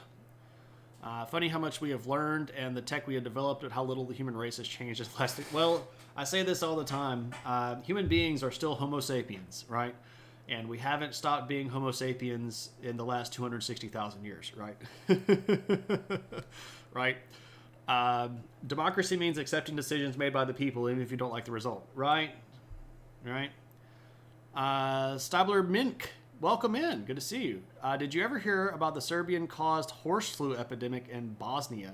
The crap's crazy. I have not heard about that, Stabler, but if you have a quick link or something that you want to drop, you can throw that in chat, or if you wanted to, you could throw that in the Discord. And I'm really far behind in chat, so I apologize for not seeing your comment earlier. I'm trying to catch up. But welcome in. I hope you having a good time, and you feel free to participate at whatever level you feel comfortable. Except when democracy is abused, like when the EU president saying we will keep voting until we get the result we want. They would argue that's not really democracy at that point. That's where I was getting at, right? Viewer request, the history of home building association. No, we're not going to do homeowners associations. You have to do it in French. That must be really difficult, right? The history of chess. That'd be interesting. And talk about the different variations of chess. That'd actually be interesting. Agni, are you familiar with the Nordic version of chess? That's basically, I can't remember the specific word, but it's King's Table is the translation of it. And I think it's like Hjardstabel or Karstafel or something like that. I'm so bad at trying to pronounce. It's either Nordic or Swedish, but it's broadly Scandinavian version. It's asymmetric. It's really interesting. It's fairly fascinating. Also, if you haven't heard of that, have you ever played shogi? Shogi, man. Ooh, that's great chess. Kosovo, Albania, Serbia, and Macedonia can go off in the situation that ignites the powder keg.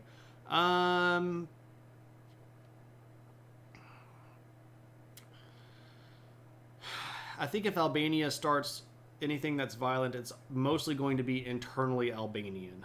And if that spread anywhere, it would probably spread to either Kosovo or Macedonia. Probably Kosovo more than Macedonia. But I don't necessarily see that spilling out too broadly. But Serbia and Kosovo, of course, are the bigger one there. Kansas City has a bad history with homeowners association and redlining. Yeah, redlining is horrible stuff. Democracy means accepting decisions made by Cambridge Analytica. Yeah, pretty much, right? Does 3D Star Trek chess really exist? Not that I'm sure of. I'm sure somebody's made it, though. Like, with as many Star Trek fans as there are in the world, I'm pretty sure somebody's made it. I'm not doubting that there's a situation there that's bad, and I'm not trying to disqualify your Macedonian descent. I'm just saying, like, from what I understand, I don't see it being something that's going to spill over out of Albania. It might be way worse than I know, though. I'm happy to be educated. I don't know if Albania has the resources to declare war on anyone. See, that's the thing about Albania, though. The government has plenty of guns. The people there are quite poor, and the economy is doing horrible. But the government does have a lot of guns. Someone has made it. Okay. There we go. All right, so it is actually time for us to choose the next stream. We do have a list of people that are on the list. And I will go down them. And if you are here and so desire, are we really going to do history of single item foods? I really don't want to do that anymore. That history of yeah, I'm gonna veto single food item streams. That history of cheese literally took me 2 weeks to put together, and it took me almost 20 hours of research to make that work. I don't get paid for this well enough to do that. You'll think of something even more narrow. That's fair. Lumpy, you're on the list. You're actually number 2. David, if you are here, do you want to buy a stream? If not, Lumpy is next in line. History of viewer requests. History of hummus. History of smoked meats. Good gracious, you all. I mean, Lumpy, no, like, so I actually have a list of people, and these are the people that have asked for a viewer request stream purchase. And Lumpy's number 2 on the list. So if David's not here, Lumpy is next up. You don't feel like a turd, but like, I just, it's way too much stuff. It's hard to put that stuff together. Cheese was very, very broad. And I did that mostly as a gag to get it done, but I worked my butt off for that, and no. Not doing that again. Lumpy, do you have another idea that you would be interested in? David does not appear to be in the chat.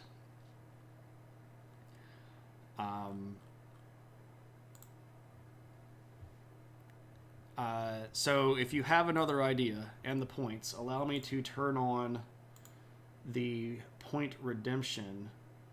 Oh, I don't even have the regular points on. No wonder people haven't been using those. I turned those off for History of Middle-earth, and I didn't turn them back on. Well, that was dumb of me. Oh well. I'm sorry about that, anybody wanting to use channel points tonight.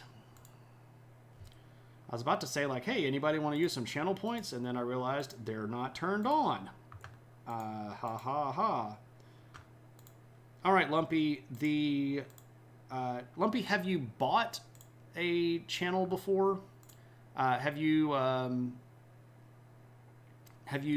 purchased a stream before, or are you buying your first stream? You have not. Okay, so Choose Your Own Adventure is on, and you may buy it now if you want to. It has 18K, so you are in the realm. Which one of these multiple things do you want? History of poop? No, we can't do history of poop. Etruscans? I could do the Etruscans. I could show you a lot of stuff about the Etruscans. The Lubonics. Okay, this is going to be interesting. Lubonic Knights. Interesting times. So, lots of...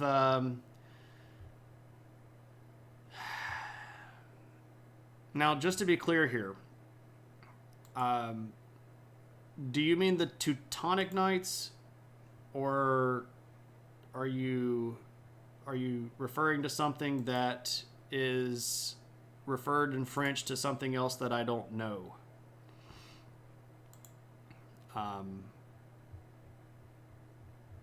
Laconic Knights? Those are the lazy ones, right? The lazy ones from Sparta? The knights from around the Baltic states. Okay, so those are the Teutonic ones. The Teutonic Knights with a T. How about the Phoenicians? We've actually done the Phoenicians on stream before.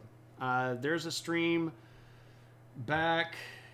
I can't remember which one it is, but I remember I'm very proud of the pun at that point, because the pun was by Phoenicia.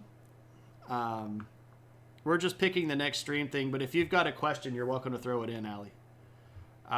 Yeah, probably they're Lumpy. I thought you might be saying something in French that I didn't know how to translate, but yeah, it's Teutonic with a T. I like movies. Worked in video store for about 5 years. Yeah. So hey, that was a good one. Let me find which one was the Phoenicia stream. I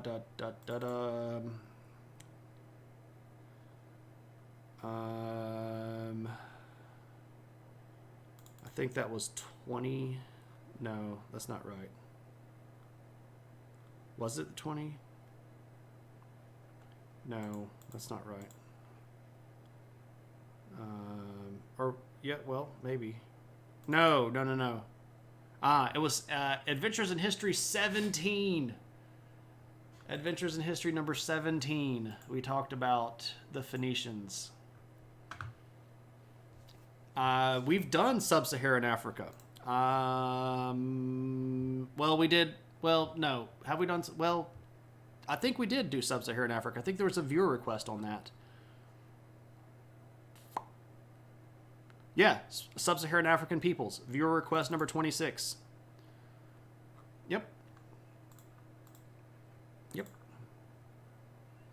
South Sudan and everything that came before it. I weren't even legal back then, right? Yeah, way back in the day.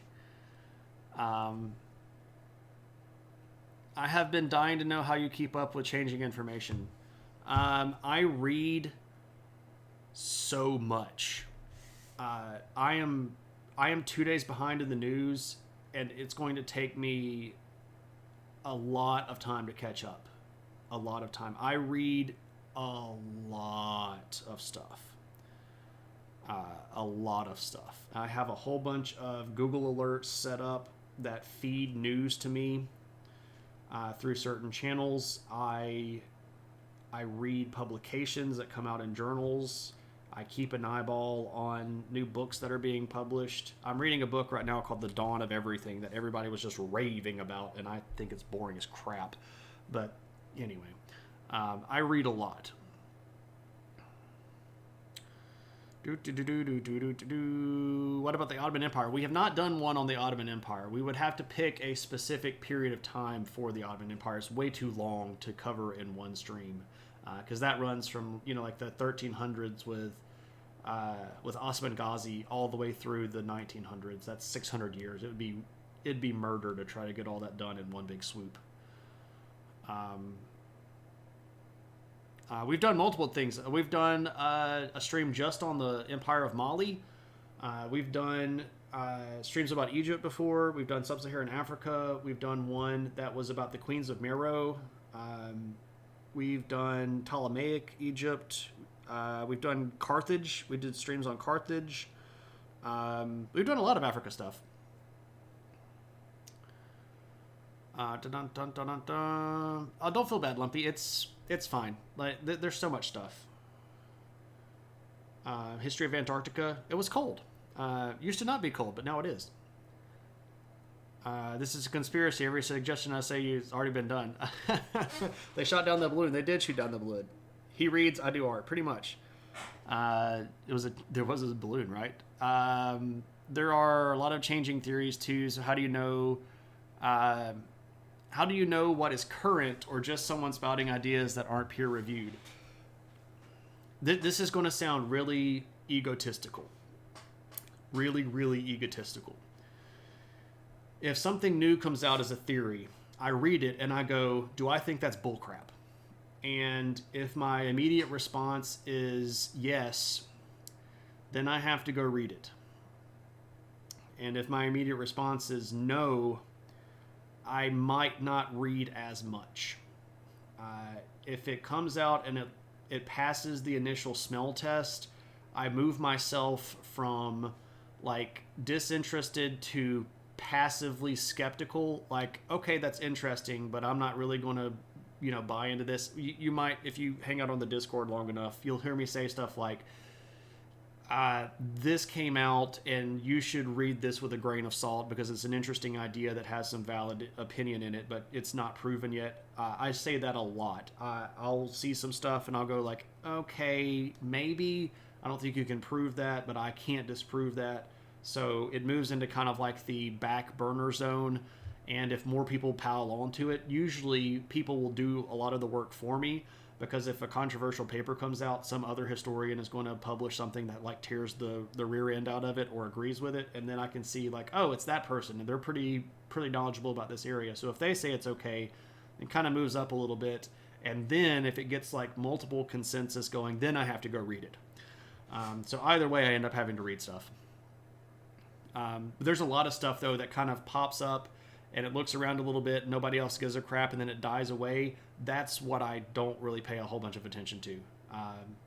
Which is kind of ironic because I'm the one that pops up a lot of these theories and nobody else pays attention to me either. So I guess it's kind of fair. We have not done the fall of Constantinople. We have not. But I have been to Constantinople multiple times. We've done a lot of stuff in South America. Lots of stuff in South America. We've done 7 or 8 streams talking about native peoples in South America. We did an entire viewer request stream on the Inca. Lots of stuff in South America. What about the history of the Slavs? Specifically of the Sorbs. Nope, never done one on the Sorbs. I mean, that's what I do, right? I read all of this junk so that you don't have to. And if I can learn something and I can answer a question for somebody, that makes me feel good. It's for ceremonial purposes, right, Vipers? Having a hard time remembering the last time something passed my sniff test. Well, Noger, you're a philosopher, my friend. And the reason why nothing in philosophy passes your sniff test is because it all smells like poop. I'm just picking. It all smells like poop, so you don't even recognize it anymore. You're 2 days behind. What's the pacing on information being made public? It depends on the kind of stuff that's happening. Like when big stuff happens, you can miss a lot of stuff in 2 days. Archaeology doesn't move very fast, though. You get maybe 1 or 2 decent archaeology papers being published a week. That tends to speed up when you get to things like the end of the month or the beginning of the month or the end of a quarter, because that's when the big journals are going to come out. You know, like you'll have ASOR, the American Society of Oriental Research, right? They don't publish every single week, right? So they publish, journal collections every couple of months. So there are times when the stuff gets really piled up, archaeologically speaking or historically speaking. But like just day-to-day news stuff, there might be 7 or 8 stories that I want to keep up any given day that I can probably catch up on fairly quickly. But in the days that I've missed, there might be 2 or 3 more that have popped up, right? Because a story might take a week or it might take 3 or 4 days to get all the way through. And I might miss a whole story in the last 2 days. Like I know that the death toll in Turkey right now is 5,000 plus, but I haven't read enough about that to keep up. No, you're not bugging the crap out of me at all. Like, I told you to ask questions, right? How about the Iroquois? We have not done the Iroquois. Interesting that,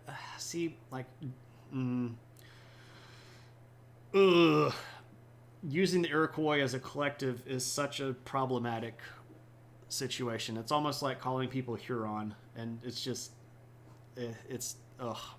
Made it home. Stream can start now. What up, Tuna? Welcome home. You go out and dig ditches with pickaxes and trowels, and we'll see how fast you move. Right. Of Oreo research, yes, and I head that up. So if you want to, you can send me Oreos. You would like a membership? Womp womp. 7,000 plus now. Yeah. Do Oreos warrant research? Perhaps. The death toll is higher than I've seen. Unfortunate. 7,000 plus now. Holy crap. You poking through the creator dashboard earlier, and in community/roles manager, there's a new artist badge and emote attribution. Yes, I do have people designated artist, Vipers. If a person has committed or done art for the stream, they have the artist badge. So like Color by Emmy did the little adventure hat Shane down there. So Color by Emmy has the artist badge. Nixolotl did the really cool puppy emote head pat.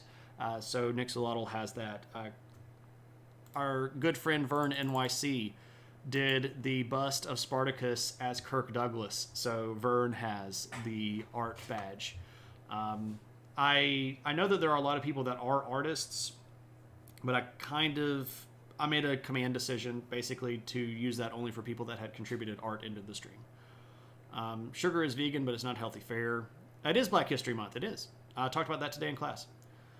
Go ponder over your various failings and successes. All right, Lumpy, take it easy. We'll do Teutonic Nights in a couple of streams, right? Yeah, Ellie's like, where's my artist badge? How about that some of the founding fathers learned lessons from the Native Americans on how to get democratic government set up? Ben Franklin in particular. Oh, that's going to be a sticky one. Most notably, the level of impact that had on him is variable and debated. We also know, and this might shock people, Ben Franklin lied all the time and misattributed many things to make himself look better. And there's a lot of question about what Ben Franklin actually did. And if I might stretch the PG-13 rating, who he did. Sips coffee. Um, are you requesting the artist badge so you could get the? Ali, do you do emotes? I need some new emotes. Do you work on emotes? And if so, we should talk. Do you think Black History Month is a good thing or a bad thing? I have no problem with Black History Month. I don't think it's a bad thing at all. Is that a yeah? Absolutely, it's fine. That we can make that work. They have a stretch for about 250 years, but we can hit the high points. That'll be okay for a single stream. Yeah, I appreciate you asking that though. Is it a coincidence that Black History Month is the shortest month of the year? That's a great question, and I don't actually know the answer to it. Perhaps, maybe. Black Wall Street is an interesting one, but you're not sure how widely it's known among Americans. That's great. And what's really interesting about that one of the best things that came out of the new Watchmen TV show that HBO made was an awareness of stuff like the Black Wall Street. And if you haven't seen the new Watchmen stuff that came out on HBO, you should watch it because it's pretty good. Ben Franklin once published an obituary of one of his rivals and claimed that his rival was only dead, but the alive was what? Yeah, in Oklahoma. So Allie's like, yes, look at all of my emotes. Okay, we'll talk. Do you have a price list? And if so, shoot me that in Discord. Tulsa Massacre, yeah. You thought the opening sequence was fiction? Yeah. It's that was real, right? Regina King was great in that show. Hey, and I caught up to chat. Cool. All right. Woo, look at me catching up with chat. That only took 18 minutes. But good chat's going on, so you can't argue with good chat, right? I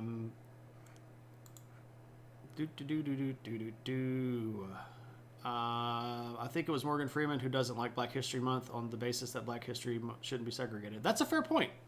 I'd be interested in hearing his opinion about that. I will be willing to admit that I haven't heard a lot of opinions about that from that angle from people that are black. And I think that is a valid opinion to hear. I'd be interested in listening to him talk about that. I've never met Morgan Freeman, but he's from my home state and has a restaurant up in Clarksville where there's some pretty good jazz that plays, and I'd love to get up there one day and bump into him. He's one of my favorite actors. Brown versus Board of Education, yeah. It's definitely part of that larger thing. Okie dokie. Who is around? Oh wow, there are lots of people around. Who we gonna go raid in the Twitch world? Who we gonna go raid? I don't know who we're gonna go raid. Let's see who we're gonna go raid. I think we just raided that a few times ago. Ah, here we're gonna go. We're gonna go.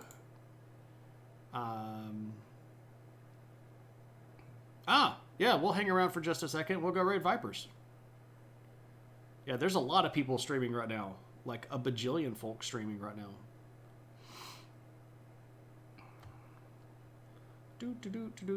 We'll wait for Vipers to pop up and then we'll go raid Vipers. So we've got maybe, I don't know, 5-10 minutes. Anybody else want to do anything? Ask any more questions or bring up any topics for discussion?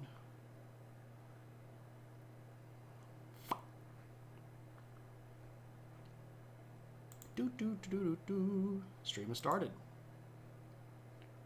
It still says you're offline. Oh, you're starting soon.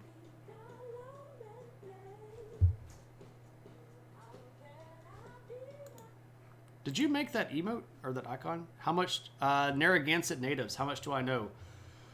A fair amount. I would not say a large amount. I would not claim to be an expert about the Narragansett natives. I would say fair amount because it overlaps some of my family history.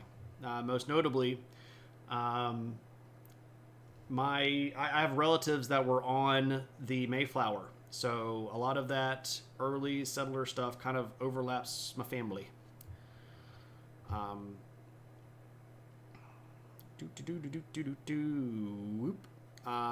come all the villains in history were always short? That's not always true.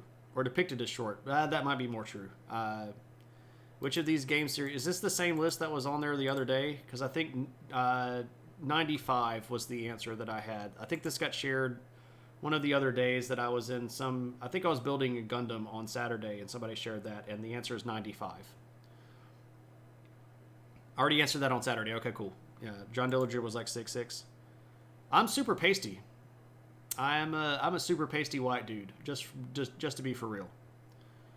Migrant question: if you're looking for family history, are there places to start if you need to search across the seas? England, UK. Yes. Do not call their governments. Their governments and their local municipalities are not going to help you. What you need to call is the churches in the areas where your people came from, because the churches are typically run by people who will, one, answer the phone, and two, while might not be very helpful, will at least be a point of contact, especially if you're in the UK. The UK government doesn't give a crap about people calling and asking about genealogy stuff. Some of the local churches will be the places to go, and specifically what you're going to be looking for here is old marriage certificates and baptism certificates, or records, right? Because marriage and death and baptism were all run by the church if you get past a certain point in time. Exactly, right? That's where they were kept in a large portion of the time anyway. Yeah. Like slight different spellings, especially if there are like 1G or 2G in your last name, that kind of stuff. Or 2 E's instead of an I. So like Briggs instead of Briggs.